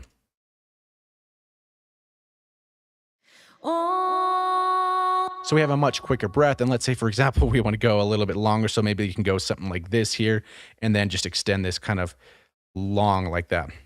And then so this is going to take a little second here to re-render. And we can always see the waveform here. So once this kind of passes through, kind of like that here, we can see that it's going to be finished there. So let's take a listen to that again.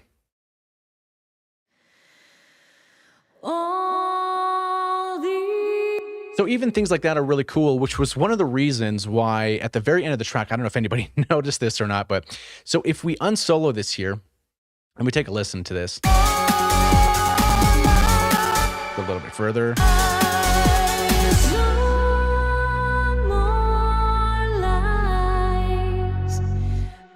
I snuck in a little breath at the end there, right? So get a little bit more of that emotion out there.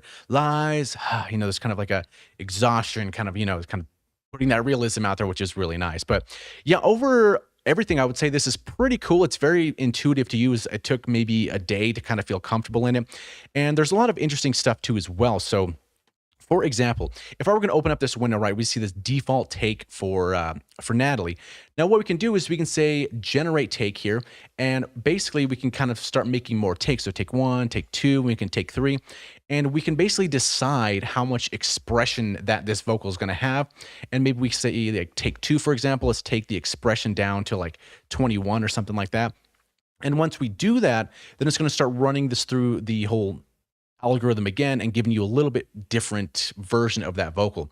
And what's cool with that is a lot of the times when we're recording vocals or we're recording somebody else, we also like doing doubling, right? We want to record the same vocal twice or maybe 3 times and kind of comp things. And with this feature, you can actually do that, right? You can generate a few different takes and kind of stack them and edit them how you would like to. So with that being said, if we went back here to this version here,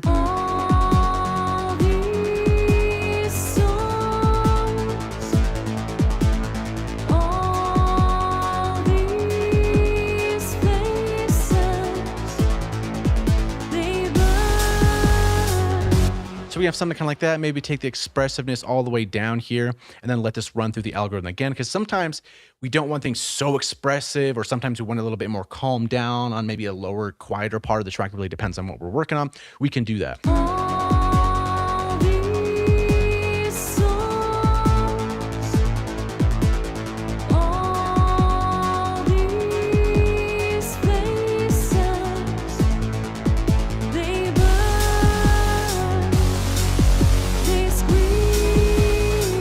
Now you can also use this as standalone if you'd like to create some vocal that way, bring in a track into the software and kind of just work on it that way. That's totally possible.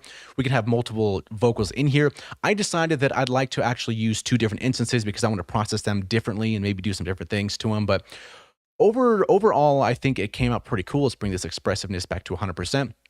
And the more I've experimented with this software, the more I'm like, what else can I do with this, right? What more different inflections can I make? And you can adjust the vibrato, you can adjust volume. There's a lot of different things that you can adjust, which on their channel, they have a lot of tutorials to kind of go through all those different processes. And I didn't have any crashes. It was actually pretty smooth. And oddly enough, it sounds so realistic, which is kind of mind-blowing, which is one of the reasons I was like, yeah, I'd like to try this out, because there's been a lot of times where I've like tried to sing a vocal on something. I'm like, I'm not a singer. So, you have to know your limitations somewhat. And then you go maybe on like Splice, or maybe just search the internet for some vocals that you can hopefully put in your track, maybe find the right key for it. It might work, it might not. And then you're like, okay, well, this vocal sounds cool, but it's not really singing the words I want it to. And that's kind of what's cool here, where you can just type in the lyrics that you want, pick the notes that you want, pick the inflections, how you want those notes to go into each other. If you're doing like a vocal run and you want it to stay on the same word, then you put the word there, and then like the other notes, you just put a minus, and it kind of just keeps that there. Or if the word has multiple syllables, then you put a plus there, and it would do the next syllable where that next plus is on the piano roll, which is really nice. And even if we just soloed her vocal on stuff like this, right? So let's go like 46. All these faces, they burn, they scream, they still believe that their God is watching over their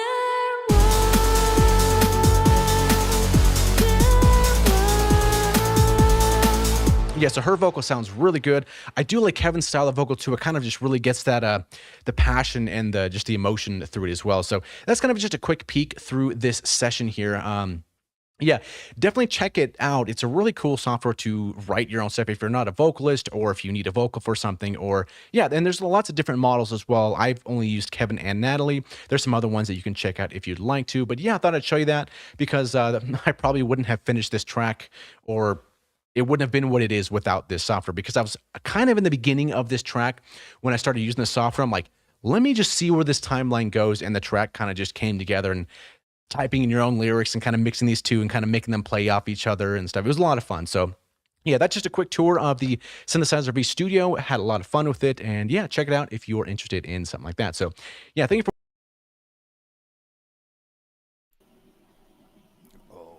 I'm interested. Definitely.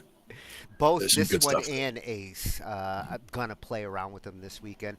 I love their different approaches to the nuances and the inflections.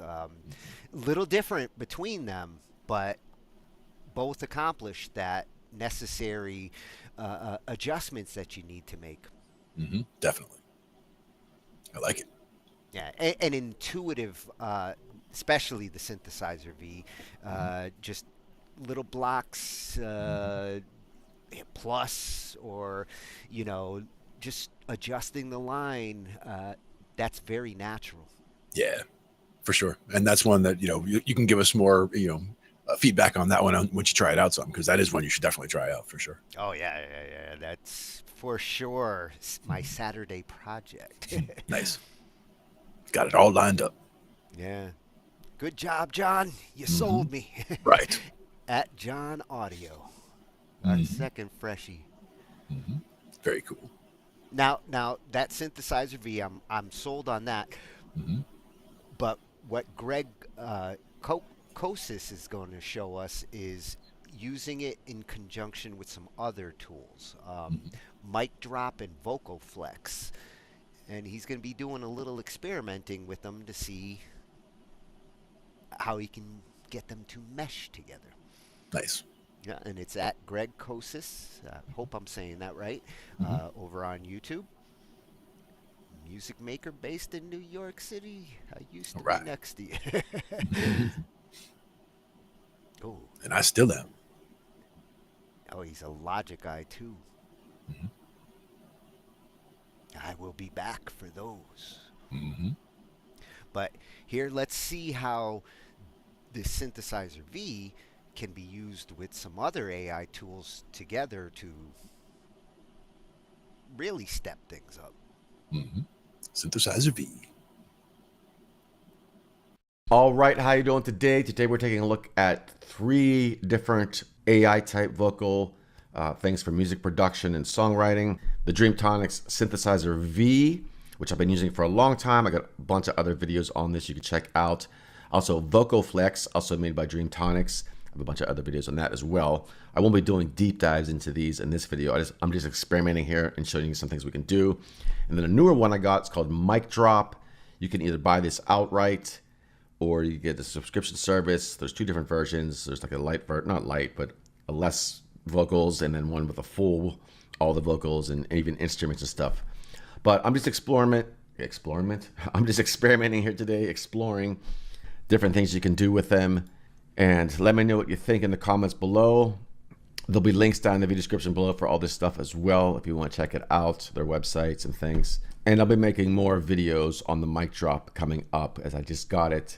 Of course, when you're watching this video, it might have been out. I might have had it for a long time now. It could be 3 years from now, who knows? But anyways, so check out the links, description, other videos, subscribe, notification bell, all that fun stuff.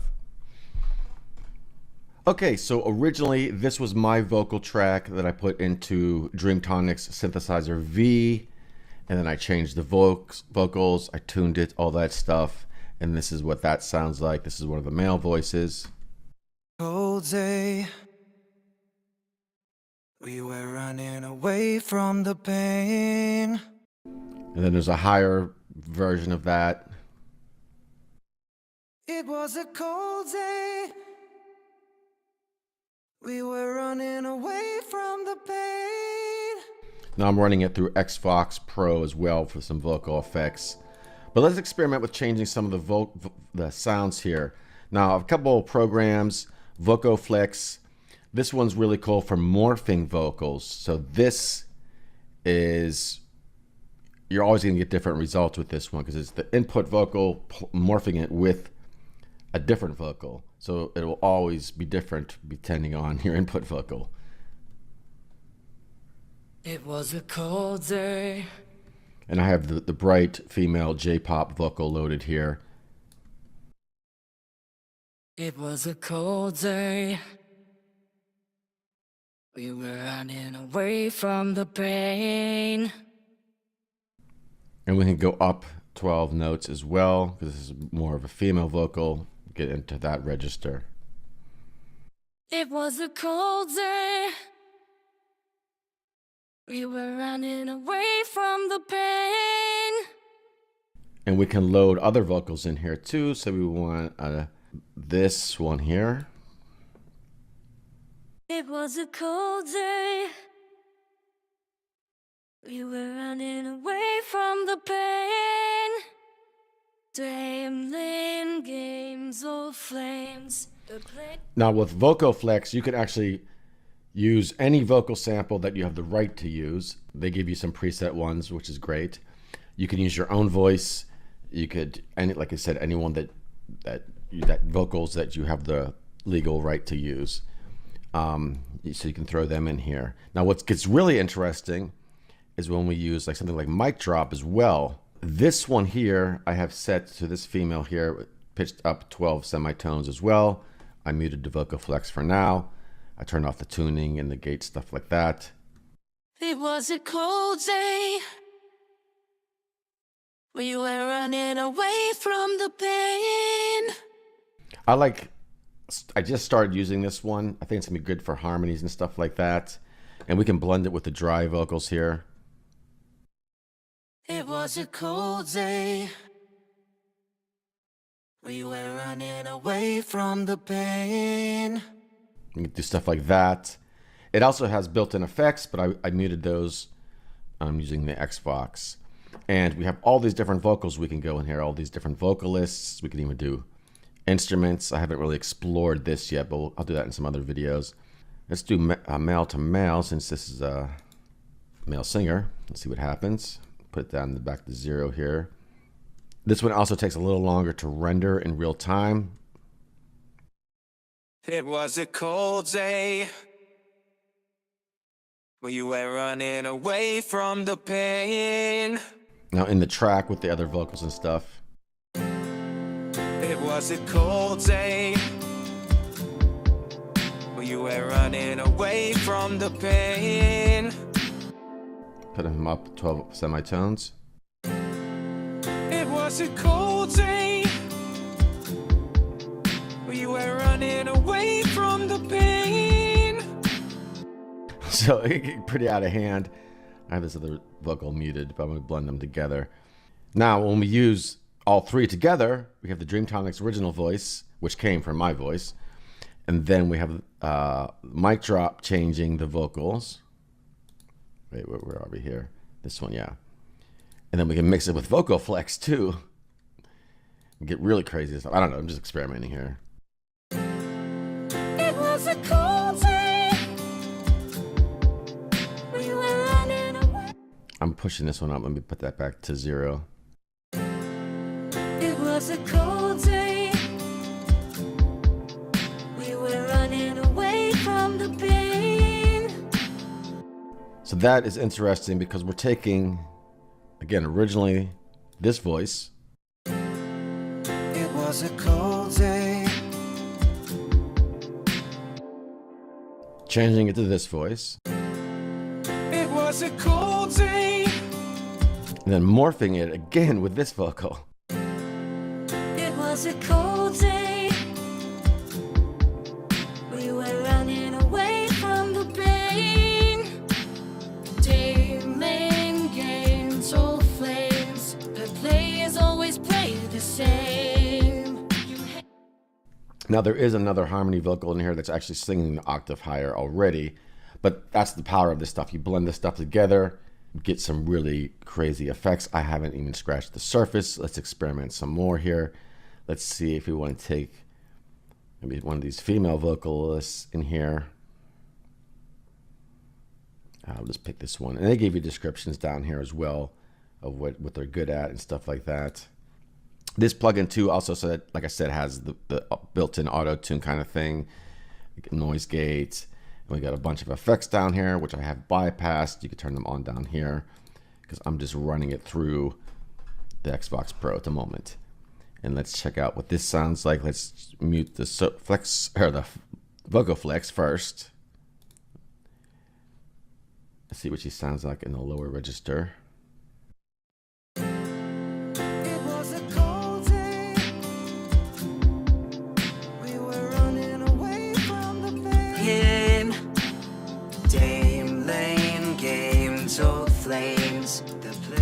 Now in her lower register, she sounds like a kind of like a robot, but we're gonna pitch her up an octave. And like I said, it takes a little time for this one to render the vocals.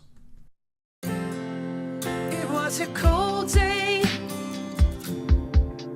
We were running away from the pain. Dim lane games, old flames. So that is really interesting. Vocoflex is bypassed. Let me mute this harmony vocal so you can just really hear this one. It was a cold day. We were running away from the pain. It's a little artifacty. Let's mix in the Vocoflex. And again, there's a lot of presets in here. So I'm just using 2 different voices. We can morph them between. It was a cold day. We were running away from the pain. So that is, I wonder what happens if I do this. It was a cold day. We were running away from. Yeah, the Vocoflex is not handling the 2 vocals at once. I mean, it's not meant to do that. So let's mute that real quick. It was a cold day. We were running away from the pain. And we could do a 5th above too, just give us some nice harmony. It was a cold day. We were running away from the pain. Dim lane games, old flames. The players always play the same. You had. So that's interesting. Now with mic drop here, like I said, they give you all the different effects. This could be good in a situation where you just want to replace a vocal and use the effects on here. Me personally, I'll probably be using it for harmonies and effect vocals and actually bounce those down and then use my own effects and stuff like that. But I don't know, I just got this one, so I'm still exploring it. And again, we have so many other vocalists to go through in here. So this is just, having fun, experimenting with stuff. I have plenty of other videos on the Synthesizer V, some on the Vocoflex as well. The mic drop I just got here. This is like the full version, I guess they have at the time. They have a subscription service as well if you want to check out. And this is just one example. Male vocal in a lower register that was created with Synthesizer V from my voice originally. I have another video on that if you want to check that out, how I did that. Fantastic stuff here. Let me know what you think. I know there's lots of controversy over all the AI stuff and the vocal stuff. I think used in the right way, great for producers, songwriters, vocalists as well, create harmonies. I think it's, big game changer in the music production world. Indeed. A lot of bad things can be used with it as well. But I don't know. So let me know what you think. Check out my other videos floating around the screen here. That is all for now. I will talk to you soon.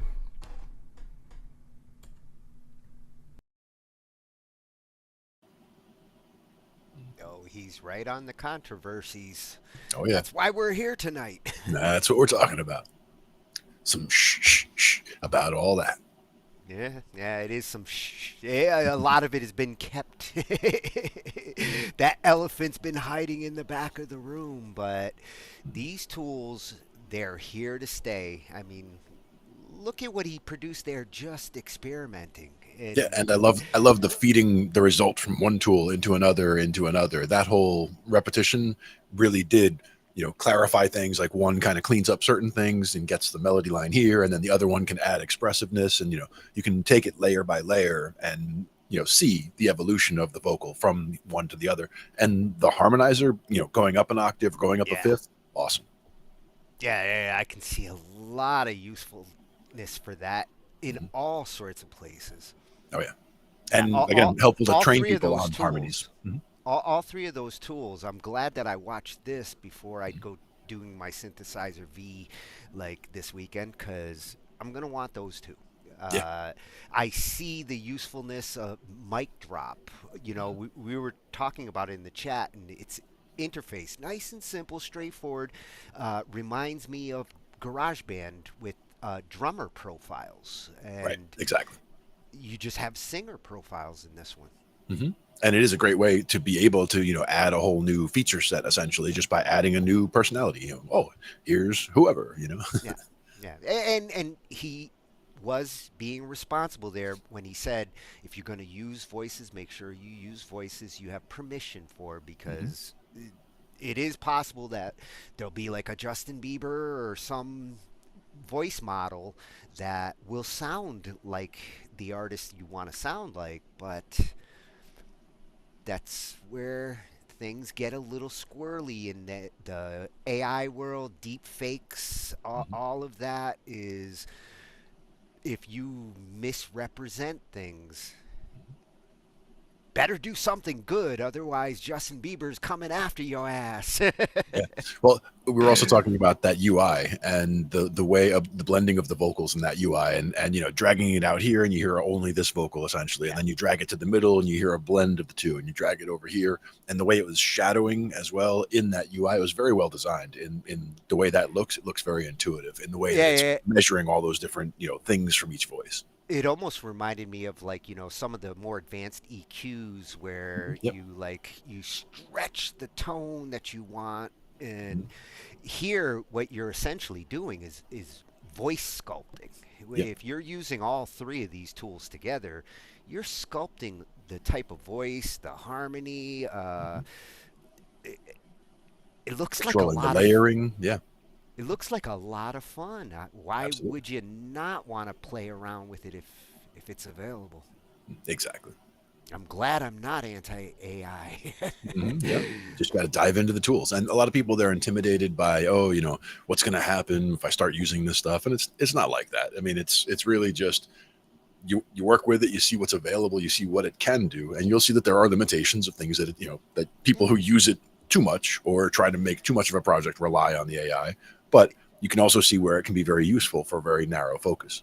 Yeah, it's was it Dr. Mick's video where he mentioned people thought when drum machines came out, oh my God, the end of the drummer. For drummers anymore, and same goes with MIDI and samplers, and none of that stopped creativity. But it allowed people who would not have ordinarily made a song can actually make a full production in their own house on their own machine without any special equipment, just by throwing some things together with the software. That's what I like about the stuff now. Yeah, I would rather see the tools open up for more people than hoard the tools and have a job. Like I would love for everybody to be able to make music. Yeah. And one of the best ways we've talked about was just, go to any keyboard, any piano, and all the black notes. That's a pentatonic scale. So just, hit them, go around, hit a bunch of notes and see what they sound like. They'll sound good. And you can go up and down, land on different notes, see how that feels. And there's going to be some things in music that you really want to do. And like I want to be able to play it on piano if it's a piano part. Absolutely. But I can't play a brass, so if I can play it on my piano and sound like a brass, that's acceptable to me. Yeah, and there are some fantastic patches. Again, we've seen some of the limitations as well. Some of them, instead of a mod wheel or a bend pitch wheel, they'll have a button where you hit the key and it's just it's the regular pitch, or you hit a button and it's up to the next one. But it's not. There's really no control over how long that takes or the attack or any of that stuff. But for what it does, you can add that little bit of emphasis or change there, and that can trigger an AI to put in a good line using that as a trigger or as a prompt. Yeah, and we've seen some software that is as simple as your voice controlling a synth or sounding like the brass. So there's options for people who aren't necessarily mechanically inclined and can't play this instrument or that instrument, but can hum, and in some cases you don't even have to hum in pitch. Use some of this to help smooth that out. And the hum is then more for the inflection, the intensity, the emotion that you're getting across. All of that can be captured from a performance, even if it isn't in pitch, as you say, and we can fix some of that. Even if you go this approach, you'll still have to put some work in, as you've seen with like these examples tonight. You still got to go in and put some thought into it. The AI isn't doing everything for you. In some cases, they're just doing the easy cleaning. You've got to go in and mop the floor. But also, as we saw in the Dr. Mix video, the what you're feeding it is important, and feeding it the right cues is important. That's where using actual singing technique and using the vibrato and the breath and all of that, and having all of that get captured and fed to the AI really helps to get a better product more quickly and easily from the AI by giving it quality input, essentially. Yeah. You will get better at interacting with it, just like you would get better at practice. Exactly. So practice makes perfect. At Greg Kosis, I want to say Kosis, could be Coaches. Probably Kosis. I have to check with them. I would agree with you. That was a great blend, a compliment to the Synthesizer V. You just made sure I'm going to be looking at 2 more products this weekend, because I can't see just using Synthesizer V by itself. Not after that example. Gotta love it. Oh, and this one was a special one that I added because I've heard all these other vocal AIs that sing the more traditional, hey, it sounds like Celine or a teen male, but extreme metal vocals. I haven't really heard too much in this department. I didn't know if any of these synthesizers could pull it off. And which is the one he's using here? It would be interesting to see the wave, what the waveform looks like on some of those metal vocals versus a standard vocal trying to do the same pitch. Audiome. He's gotten this one to do some really impressive stuff. I'm not saying Jason's out of a job, but there's going to be a few more people that are going to be trying to sound like him with the AI out there sounding like this. And again, it all comes down to what you're feeding the AI. You're not going to just, blah, blah, blah, chat to the AI and have it turn that into something crazy. You have to give it the intensity and all. This is the video I was saying that he tests it by doing a little gibberish, because with death metal sometimes you can't figure out what they're saying. So it's interesting to see how the AI interprets phonetics. Sure. Sort of speech recognition, but in a singing context. Yeah. Oh, learn to mix like a pro. Another Freshie channel and another mixing channel. I'm on a roll. Nice. Right. At Raytown Productions. And he wants us to reach our music goals. We do too. Yes. And this is one of them. Mm-hmm. So the one he's talking about is Audio Me, and we're gonna get our hardcore metal on. All right. You're already ready. I think we got to the point where you have to get on board with the technology or you're going to get left behind. Music production is starting to get really weird. We're seeing the use of AI in pretty much everything that we do as a home studio musician, from suggested settings and plugins to things like Audio that can transform a vocal performance into a totally different vocalist. Now, you might have seen a video where I dove deep into what Audio is, how the AI voice modeling works, and how you can use that to make your music sound professional. But after I made that video, I asked the developers at Audio if they thought that you could make a voice model of harsh vocals or screaming vocals. Certainly the robots couldn't do that, right?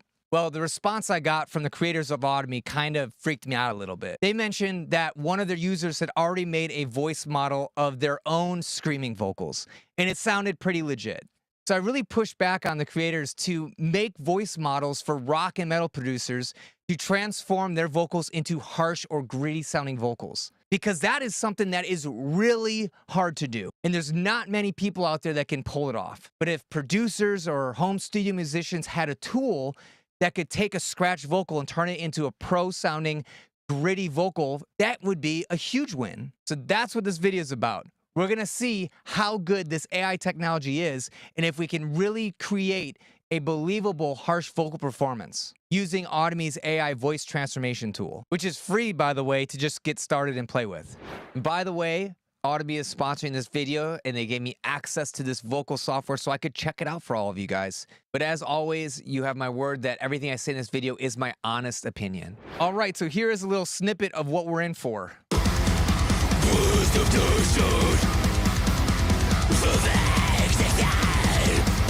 Now, if this vocal AI thing can recreate that style and that sound and that aggression, I'm gonna just be blown away. Now, if you haven't seen my other video on Audio, let me break it down what Audio actually is. So Audio is just this website that you can go to. It takes your voice, dissects the nuances to it, and then transforms it stylistically into these different vocalists, which is really cool because it maintains the inflection and the style of your voice, but it just sounds like a different person. So if you hate the sound of your voice, this is what you need. And in that previous video, I tried it with rappers, I tried it with pop singers.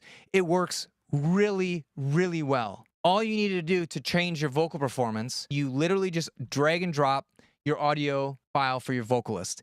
And they've actually gotten so good since I first started using this, they can now remove the vocals from like a track that has vocals on it. So you can literally drag and drop your favorite band, extract the vocals, remove the instrument, and then transform the captured vocal into another vocalist. So you can do remixes and all this other stuff. It is crazy. It is such a fun thing to experiment with. So we're just going to drag and drop the vocal right here. And it's going to load it. And then we have to choose our voice model. So you can see there are so many voice models. You can go soul, Afrobeat, dance, hip hop.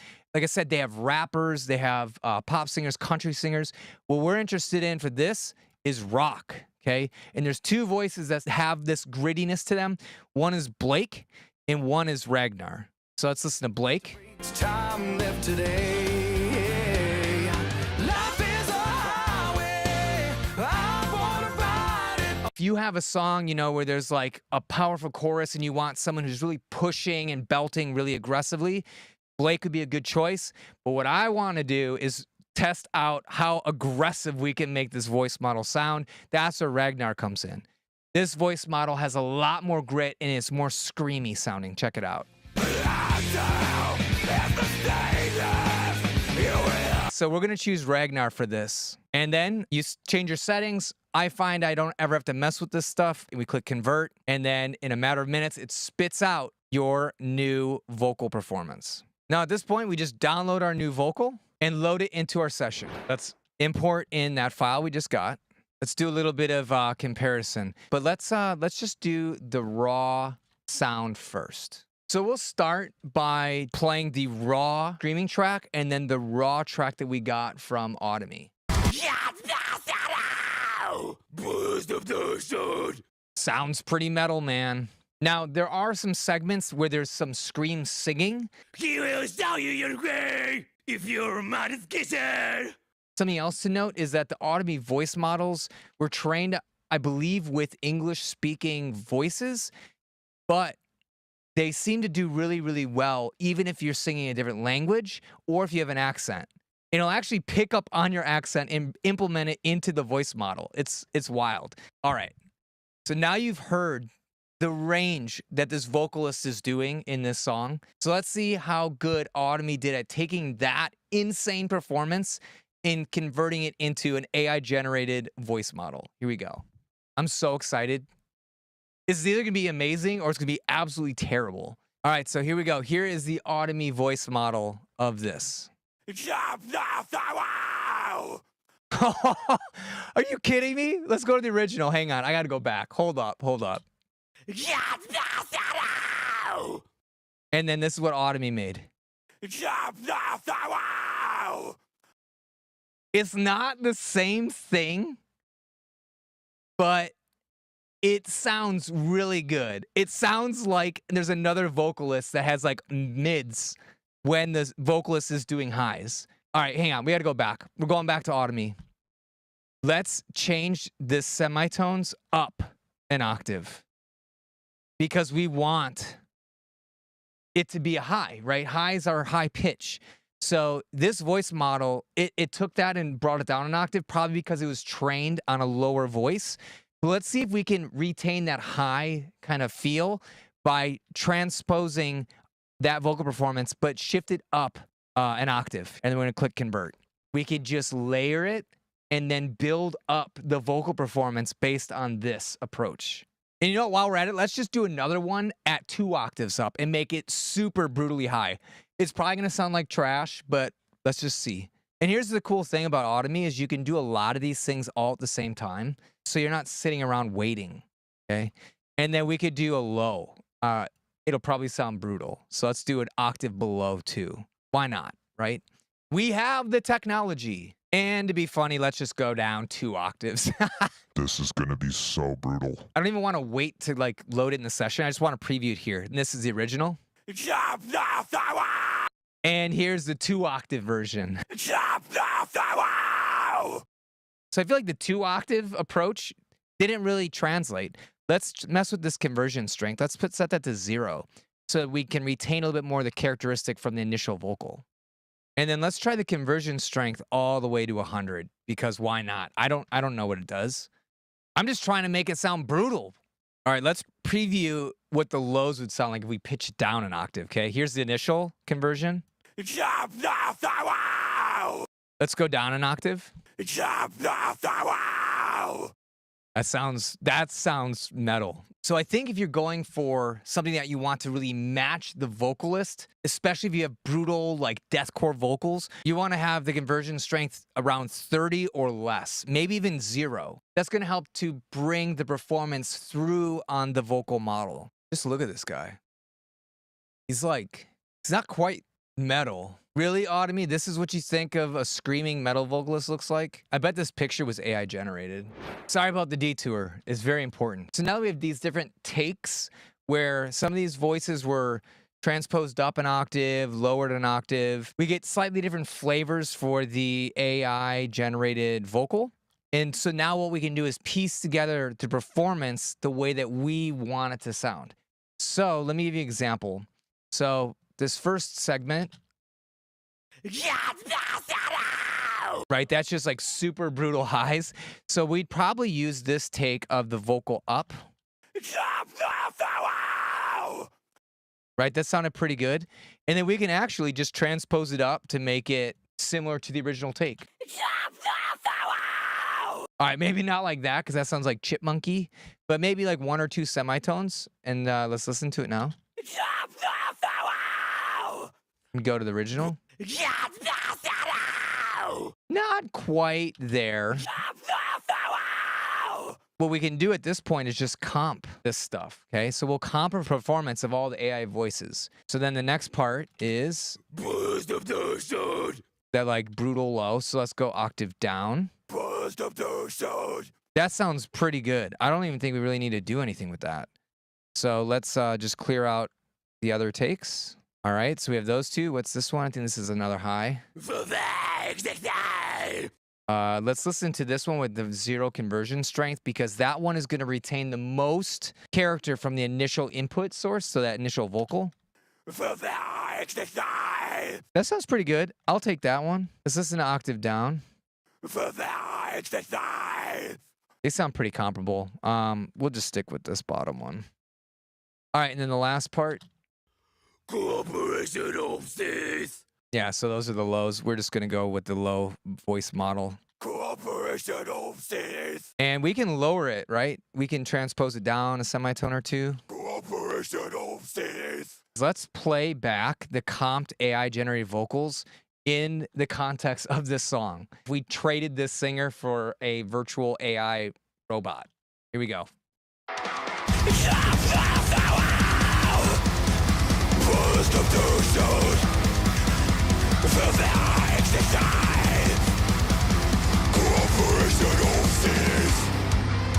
That sounds so... That is ridiculous. Let's listen to the original take.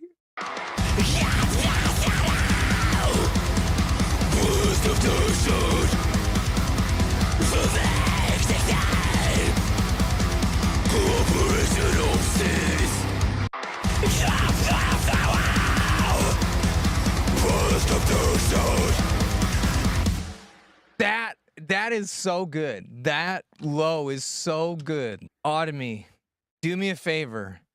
You guys need to get some brutal deathcore vocalists to do highs, and you need to train your AI voice model to have crazy brutal highs. Because the lows sound good, the mids sound good, but these highs aren't quite cutting it. But I will say this sounds unbelievably good. Let's check out some of the scream singing parts, because I think this is where it's really going to have a hard time. He will show you your way if your mind is gifted, if you follow life's gift. All right, so that's the original performance.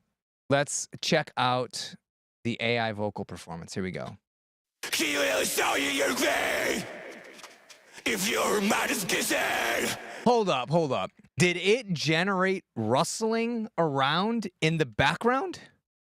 Hey, if you're... So it simulated a vocalist moving around in between the takes? That is terrifying. They're coming for us. The robots are coming. You will be in the wheel. I mean, it even gets the breaths. It like captures the breathing. You will be and like the struggle, like the long, slow breath. You can kind of hear has a little bit of artifacts, but the fact that it's like not getting rid of that, and that's part of the sound. This is crazy, guys. Man, I want to hear what the original. Did the original have that kind of voice in it? You will be yeah, so it was there in the original. You will be in the wheel. I know that was supposed to be a high. Let's see if the octave up captured that crazy high. Hell yeah, that's what I'm talking about. That sounds gnarly. The octave up is not right for the singing vocals, but I love that. That high sounds really good. That's awesome. I want to hear it in the context of the music. You will be closer in the wheel.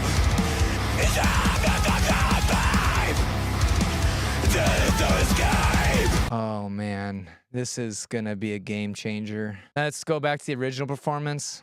He will sell you your pain if your mind is kissing. He will sell you your pain if your mind is kissing. Oh boy. I don't know. I don't know how I feel about that. It's like believable. It's passable.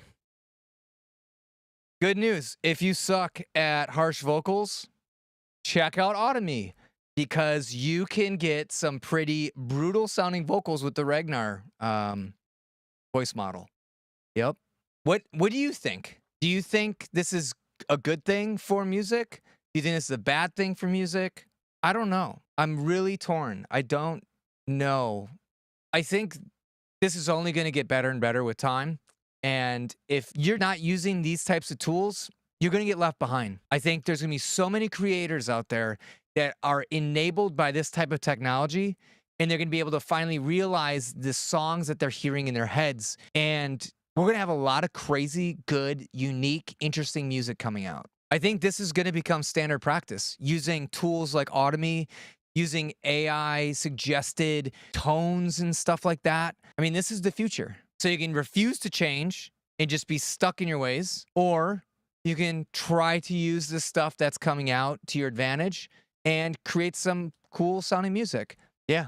So I encourage you, check out Automy. You can play with all these different voice models for free. You can even train your own voice model. I was able to negotiate a discount for you, my viewers.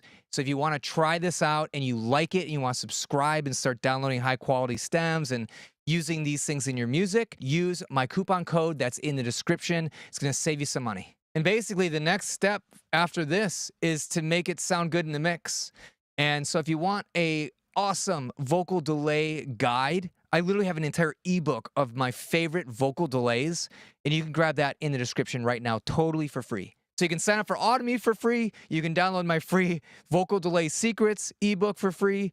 This is a pretty solid video. You're getting a lot of value here. My name is Bobby Balo. I'm the mixing and mastering engineer at Raytown Productions. Oh, damn it, Bobby. You sold me too. Yep. Great job. Words of wisdom from him there at the end. This is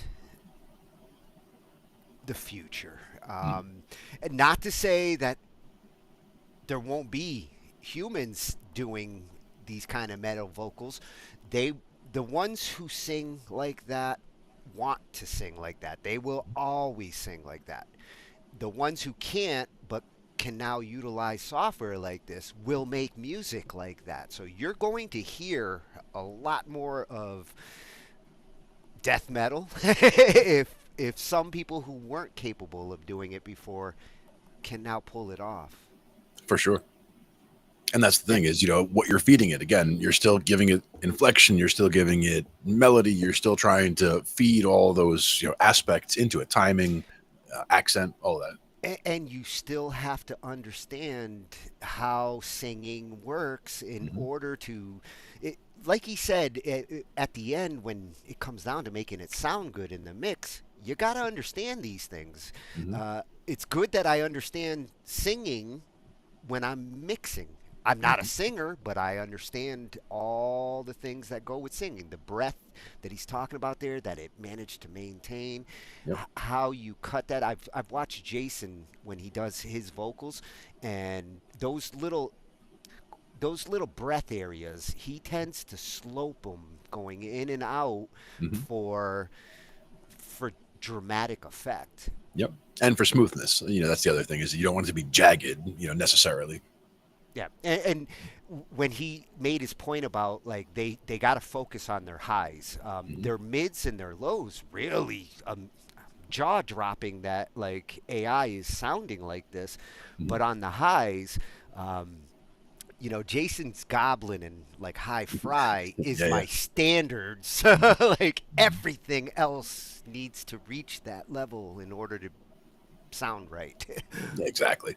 And that's the thing is when he did the octave down and the 2 octaves down, I heard very little difference between He hit them. Glenn level 2 octaves down. It was starting to there, yeah. But it's like some of that, it doesn't catch the whole spectrum of that level of the voice or that section of the voice.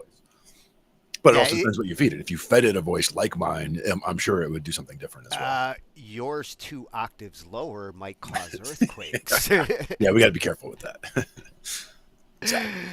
No low tritone. That's bad. California will sink in the ocean if we go 2 more octaves lower with you. Sometimes I'll do that the lowest tritone on the bass with the 5-string, where it's that low open B, and then you play the first fret on that low E string, the F. And those 2 notes together, they play like a really, really low implied 3rd tone, lower than both. Oh, you're like heading towards the brown note. Yeah, getting down there. The notes that you feel rather than, hear so much. But you'll know it if you feel it. For sure. So that was Bobby at Raytown Productions. And I didn't go into it believing I was going to be as impressed coming out of it. I am impressed at what he managed to accomplish there. Yeah, and especially the going with the different takes approach, and then listening through and saying, oh, for this piece it should be this higher voice, and then for this piece it'll be this lower, and having the foresight of doing those ahead of time so that you can now choose from the different ones and come up with that line very quickly like that. When he said, I'm going to comp these, I'm thinking, oh man, comping AI vocals, awesome. Yep. And again, if you wanted to layer them, if you wanted to pan them, like things like that, having different takes is important for that as well. That's a key to getting a more realistic human sound, because good human singers comp and good mixers utilize comps to get that kind of thickness and spread sometimes in the sound. Yep. All good stuff. Yeah. I will have to check that engine out, because I think I was using their original engine for the voice side a couple of years ago. That was the one that I made the virtual Ang. Right. And I think this is the same company. Mm-hmm. And it's come a long way, again, just in a couple of years. Yeah. Now, one of my favorite music channels ever, not just on YouTube, ever, Rick Beato. He's always had an opinion when it comes to AI right from the get-go. He's been a voice more on like Beware, and he does recognize that AI is here to stay, and it is a thing, and in some cases it has uses and benefits. And I think he's kind of settled into just like warning the record industry, the government. It goes back to our being responsible with AI, and he's one of the voices of reason who's gone to Congress and testified in Congress, like Miss Crystal, on things that need to get addressed and recognized in this AI world when it comes to music. And who better, again, having competent voices like that, to advise Congress, to give them, some insight from, the inside. They should be getting advice from him when it comes to the industry. He understands it, I think, better than any of them ever could. Yep. That's at Rick Beato, who almost doesn't need an introduction. I'm sure every single one of our watchers by now has been here for one reason or another. Yeah, almost for sure. Yeah, it is literally everything music. Says it right there. Yep. So here he's going to talk about how AI will slowly destroy the music businesses. And business, I think, is the key word here. He's a lot more lenient with the AI than the Rick I remember of old days. I think he's coming around as best as he can with it. And again, the more you look into some of the tools, the more impressed you can be, and the more you can realize different use cases for some of the tools that you see. So even people who were hesitant in the beginning, they've come around because the way the tools have matured and the speed at which the tools have matured. Yeah. You couldn't have fought off digital audio, much as like I wish we could still get that record player warmth and that tape, but the times they changed, and this is just another one of those moments in music, and the record companies and the copyrights and all this industry side of it, they're the ones that really need to be thinking more about AI than us, the creators. If you love to create, none of this is gonna stop you if you really love to create. And it's important. Keep creating. Yep. All right, words of wisdom. All right, tell us, Rick. You guys have been hearing me talk about AI and how advanced some of these things are getting. I mean, listen to this. This sounds so realistic to me. Especially when it gets to this part here. Just how to wake me. She paints me gold and shakes me high. Get a little lonely. Actually, she comes to that's Jacob Collier. That's not actually AI. But a couple weeks ago, somebody sent me a song that I heard that is actually AI. Check it out.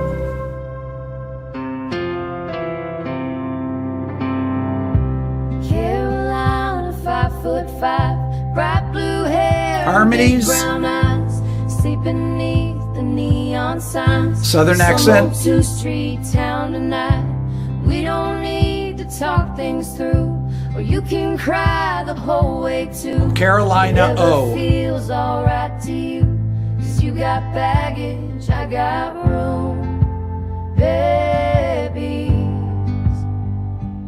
singing Carolina, oh, it's a long and winding road. Some of you may be saying, this sounds actually better than the stuff that you play on the Spotify countdowns. Well, it's funny. I play this song, I'm walking with my phone, I start playing it in the kitchen, and Dylan looks at me and goes, that's AI. And I said, what? It is AI. How do you know that? He said, it's got this weird sound to it. And I said, what? Is it some high-pitched thing that I can't hear? He goes, no, it's something in the voice. It's so obvious. So a bunch of his buddies came over a couple days later, all 10th graders, and I put together a little playlist of 10 songs. 5 were AI songs and 5 were not AI songs. And I start playing them. One of them was a Jacob Collier thing that they didn't know. I start playing them, and it's funny because Dylan instantly got all the AI ones correct. And the other ones, he goes, no, this is real. And there were songs they'd never heard. But the other kids couldn't get them for something that he can hear. So the other day, somebody sends me an email, and he's like, I wrote this song that I think is a hit with AI. So I start playing it. She took her favorite horse on the beach, where she couldn't hear her phone, so out of reach. Sad little girl. I'm walking in the hall with my phone again, and Layla says, why are you listening to AI? I was like, what? How do you know that that's AI? She's like, are you kidding me? You can't hear that? The echo in the voice? It's like, there's no echo in the voice. She just has a weird sound. I said, what is it? And then I go over to Dylan, and I ask him. He's like, oh my God, that is so fake. And I was like, wait, what? And I play it again. Sad little girl, you closed all the doors, and now her favorite song just never comes on. And the funny thing is, this guy writes to me, he says, I think I wrote a hit song with AI. What do you mean you wrote a hit song? The prompt is rock, indie rock, alternative rock, regional music, melodic singer, songwriter, instrumental. Prompt, Dolly Parton, indie rock. Tears in the Sand. That was it. I guess that's the prompt. Then this metal band writes me the other day. They're a band from Belarus and said they have a new song that's an AI generated, completely AI generated thing. Now they're actually a band that has other things on Spotify, but they sent me this song.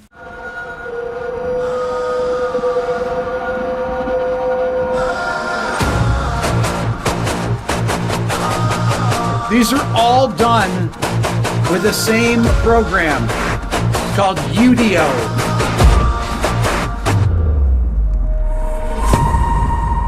I'm pushing back against the grain I stand, breaking the mold they try to cast for me. Eyes open wide, no more the will to blind. As pulses bite, my truth is what I find. Voices inside, They build a raging storm. Okay, so then I go to this website, Udio, and I start looking at different things. And I find this one movie score thing it's called A Handful of Dust. It's supposed to be like spaghetti western thing. And click on it.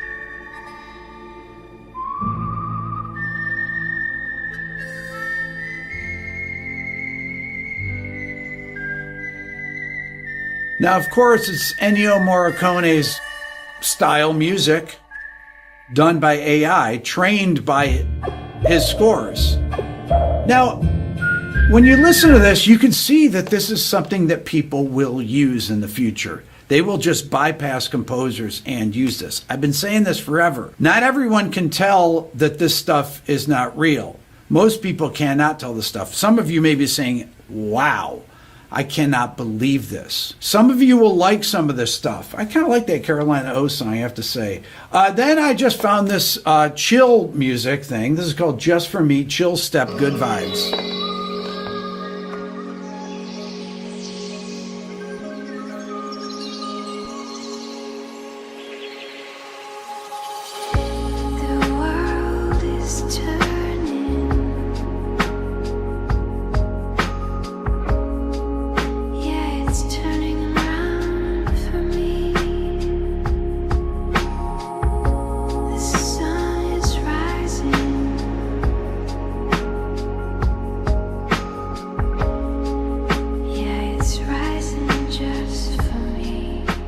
This is the thing that I've talked about for years, is all the digital processing of the human voice that's happened with auto-tune and everybody else. Oh, here Rick goes again on beat correction and pitch correction. He hates auto-tune, everything bad with auto-tune. It's like, look, if you want to sound like computers, it's easier for computers to sound like computers than it is for people to sound like computers. They'll just bypass the people, and the companies that make this stuff will make all the money because people will listen to this.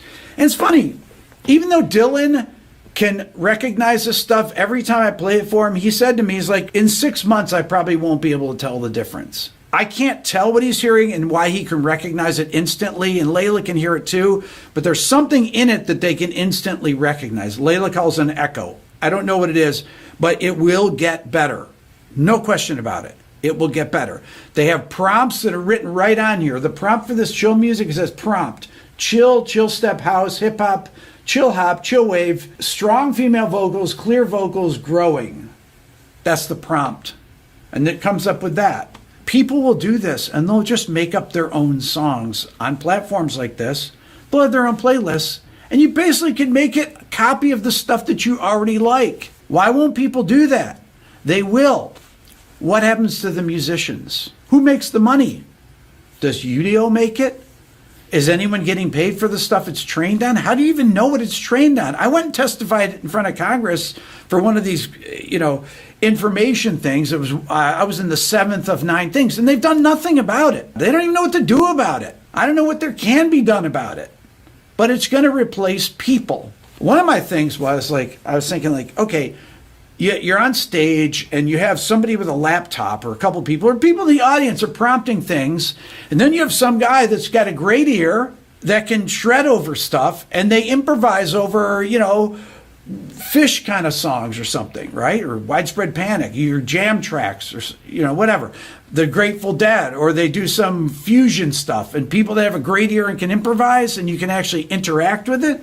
That'd be a cool use for AI. I can see that. But this, for general listening stuff, people are going to make up their own songs. It's like making up your own mixtape, except it's your own things that you already like. And you feel like you own it, even though you're actually combining works of other people that have already written things like this. So we're at this weird inflection point now. And I'm really curious to see what you guys think, if you can recognize this immediately like my kids can. The thing that I couldn't believe is walking down the hall with my phone playing it, and Layla, why are you listening to AI again? I was like, what? You can hear that? Said, oh my God, it's so obvious. Love to know your thoughts. Don't forget, hit subscribe. Yep. He used the Fish and Grateful Dead card.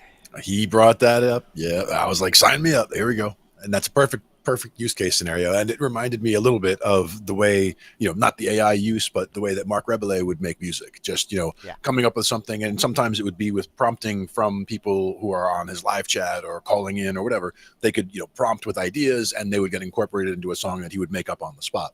That in that way, you could do this again with AI, having the AI handle, a part of the music part and then somebody shredding over the top and or just vocals off the top. Ange would love stuff like that too.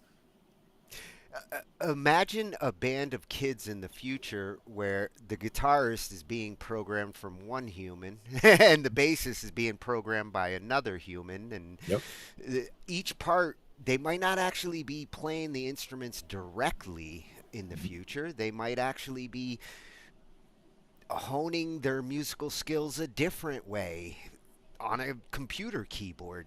Yeah. Or even, to me, it would be more the touchpad thing and thinking about the way they would have some of the drum things where there's like a grid where, if you move the kick drum further to the left, it'll get more simple. And if you move it to the right, it'll get more complicated. And if you move it up, it'll get louder. And if you move it down, it'll get quieter. So you can put each piece into its own place in this matrix of loudness, softness, busyness, and emptiness. And you find your spots there. There'll still be knobs, but the meaning of the knobs will change. Like you can make the performance more intense and louder by going up this way, or quieter and emptier by coming down here, or moving all around throughout the performance. We saw some of those knobs in these VSTs tonight. The vocal ones, when they were adjusting the nuances. There was like a energy knob. Exactly. Just brings a whole boost right up, and you can even just draw it in. So right in this part right here. And I love the idea of that kind of approach, because to me, then it's like being a composer, where like I've already put all the sound together. Now I just want to control the swells and. And to me, even if that's not for the final product, like even if that's not going to be the one that you put out, that people right now could say, oh, that's AI, because they could hear what is going on. You could use that as, again, to train the vocalist to be, this is the exact line I'm looking for with this tremolo here and this rise there. And they can hear all of the nuance that you're trying to put into it and listen and, improve their vocal to match the intensity or the exact nature of what you're trying to do. And for the time being, as long as Dylan can recognize it, then you should remake your AI music ideas. If AI helps you to come up with a song, you should recreate that song to your best of your abilities.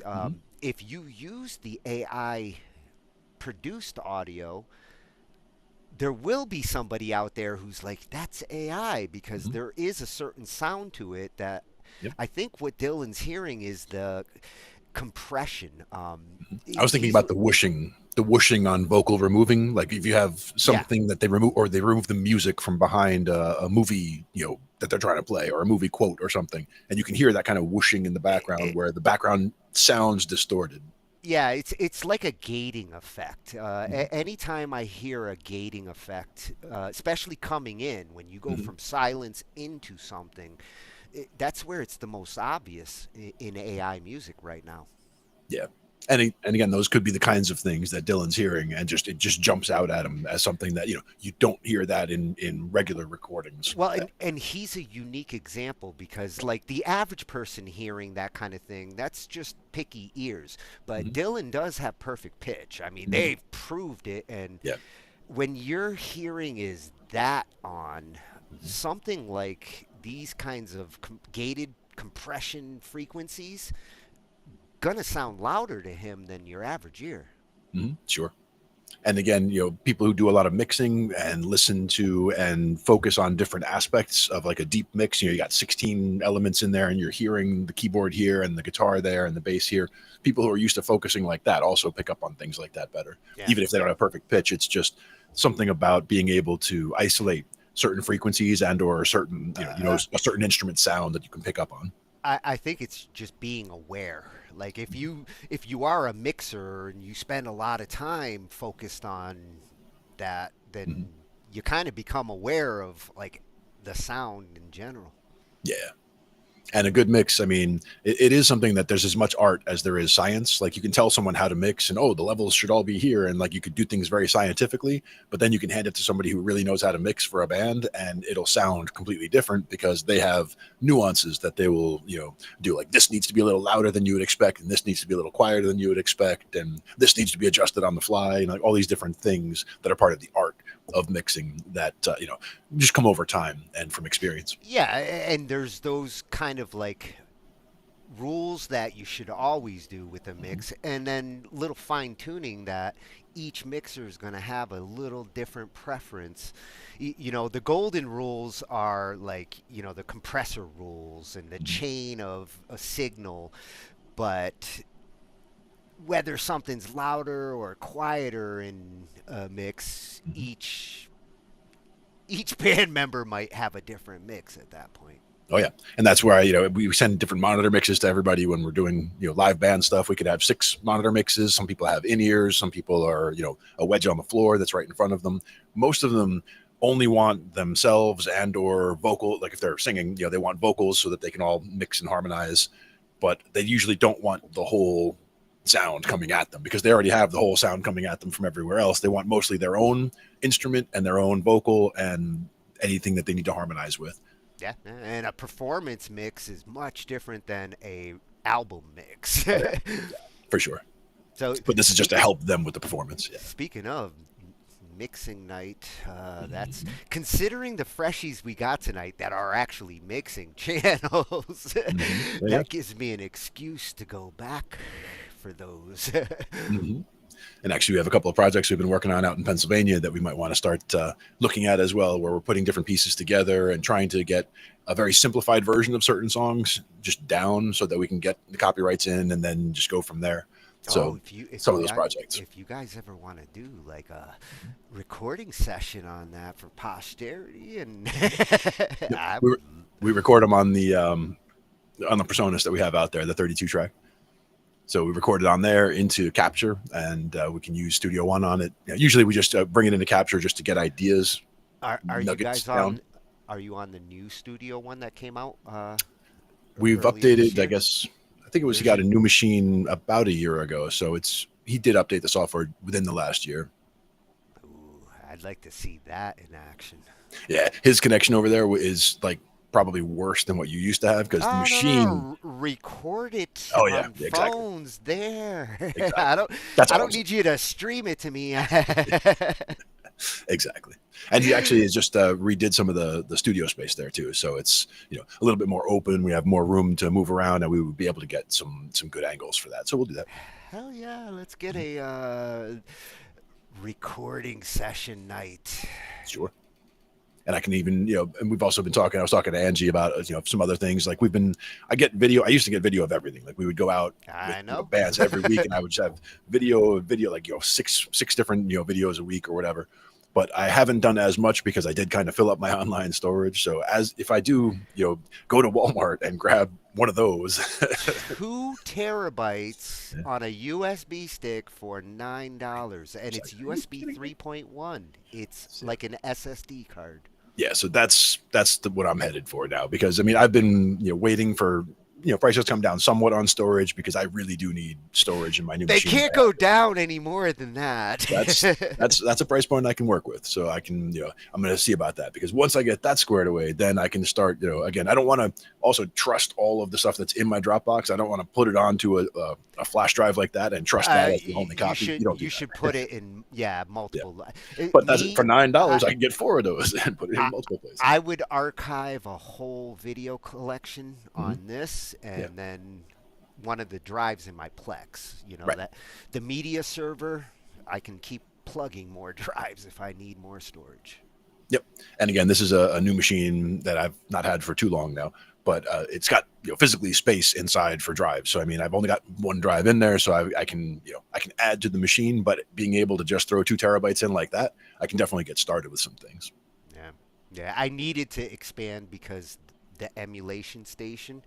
I'm on version 4 at this point. I went from a 32 gig USB to a 1 terabyte to a 4 terabyte, and I'm cleaning off an 8 terabyte because I do want like the modern games. Yep. And that's the thing is if you can get everything up to a certain point, all on like the smallest of the small, even the 32 gig, like you said. And then some of the original iterations of what they were doing, a 32 might have been the largest they could do for some of the platforms, you know. But well, 2 terabytes, a USB stick with 2 terabytes is a useful USB stick. Yes. And at a price point like that, that's ridiculous. So I'm gonna have to look at that. But yes, that will make some change. I would have bought 3 or more. Yeah. But I thought it was too good to be true. I didn't believe it until I got it, plugged it in, and saw the space. And that's where my first question would be the speed. And you said it snapped right up. So yeah. And it's from Walmart. Shit. And we were not paid advertising for this, but I'd go to the store for that. Yeah. But that's a long trip for you though. So yeah. Well, awesome to end with, Rick. Yep. Always an honor to cover something that he covers. And again, with a topic like this, is going to be updates needed regularly because this is going to change a lot. And there's going to be new regulations. There's all kinds of ways in which this is relevant going forward. Yeah, and like I said, between him and Miss Crystal, that's how I'm keeping up with what's going on. Exactly. Great resources. Yeah. And what do we got going on tomorrow and next week? Tomorrow is Chaos Magic. Nice. I believe. I will double check with Ange on that, but yes. Hey, there you are. What are you doing over there? It's me, Mario. It's me, Wario. Get the mustache.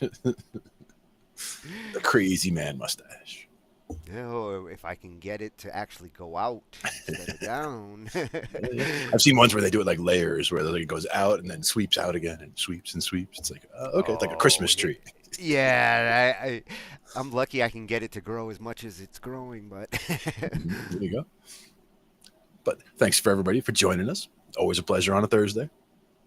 Oh yes, and we needed to catch up with AI because it's going to be different tomorrow.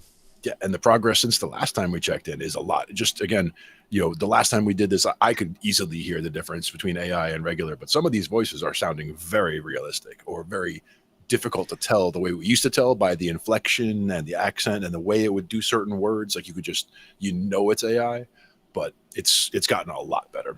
Hey, we listened to a German male singer sing Celine Dion's. I'm pretty impressed. Very much so. So we're gonna have to look at these tools, like you said. That's gonna be a Saturday thing, maybe. Oh yeah, see about some of that. This Saturday, I'm ripping through the Synthesizer V with that combo there. Definitely checking that out. Yeah, because that looks like it's gonna be sick. Yeah, I got some ideas for it. Right. Yeah. So we'll see you tomorrow night. Chaos Magic on Angified. Thanks, everybody. See you next time. Talkin Shhh I.T. Night. Night. We cover digital audio workstations and music tools. We explore theory, gear, and MIDI too. How to arrange, compose, and the art of arranging. Taking a look at AI and how the times have changed. On a PC or a Mac and even with a mobile device, we'll be talking about it all every Thursday night. From software to plugins and synths that entice. Dive deep into tech and let creativity take flight. Talkin IT. We're talking IT. Come and join in and have some fun. It's highly educational with a lot to learn. From bedroom producers to seasoned pros, we're breaking it down so knowledge grows. Whether you're a DJ or a beat making wizard, we got the tips and tricks to make your sound sizzle. Mixing and mastering, that's our jam. With the tutorials and tips on how much rap. Get the best quality from your setup and gear. Tune in every week and lend us your ear. We're talking IT. Come and join in educational with a lot to learn. We're talking shh.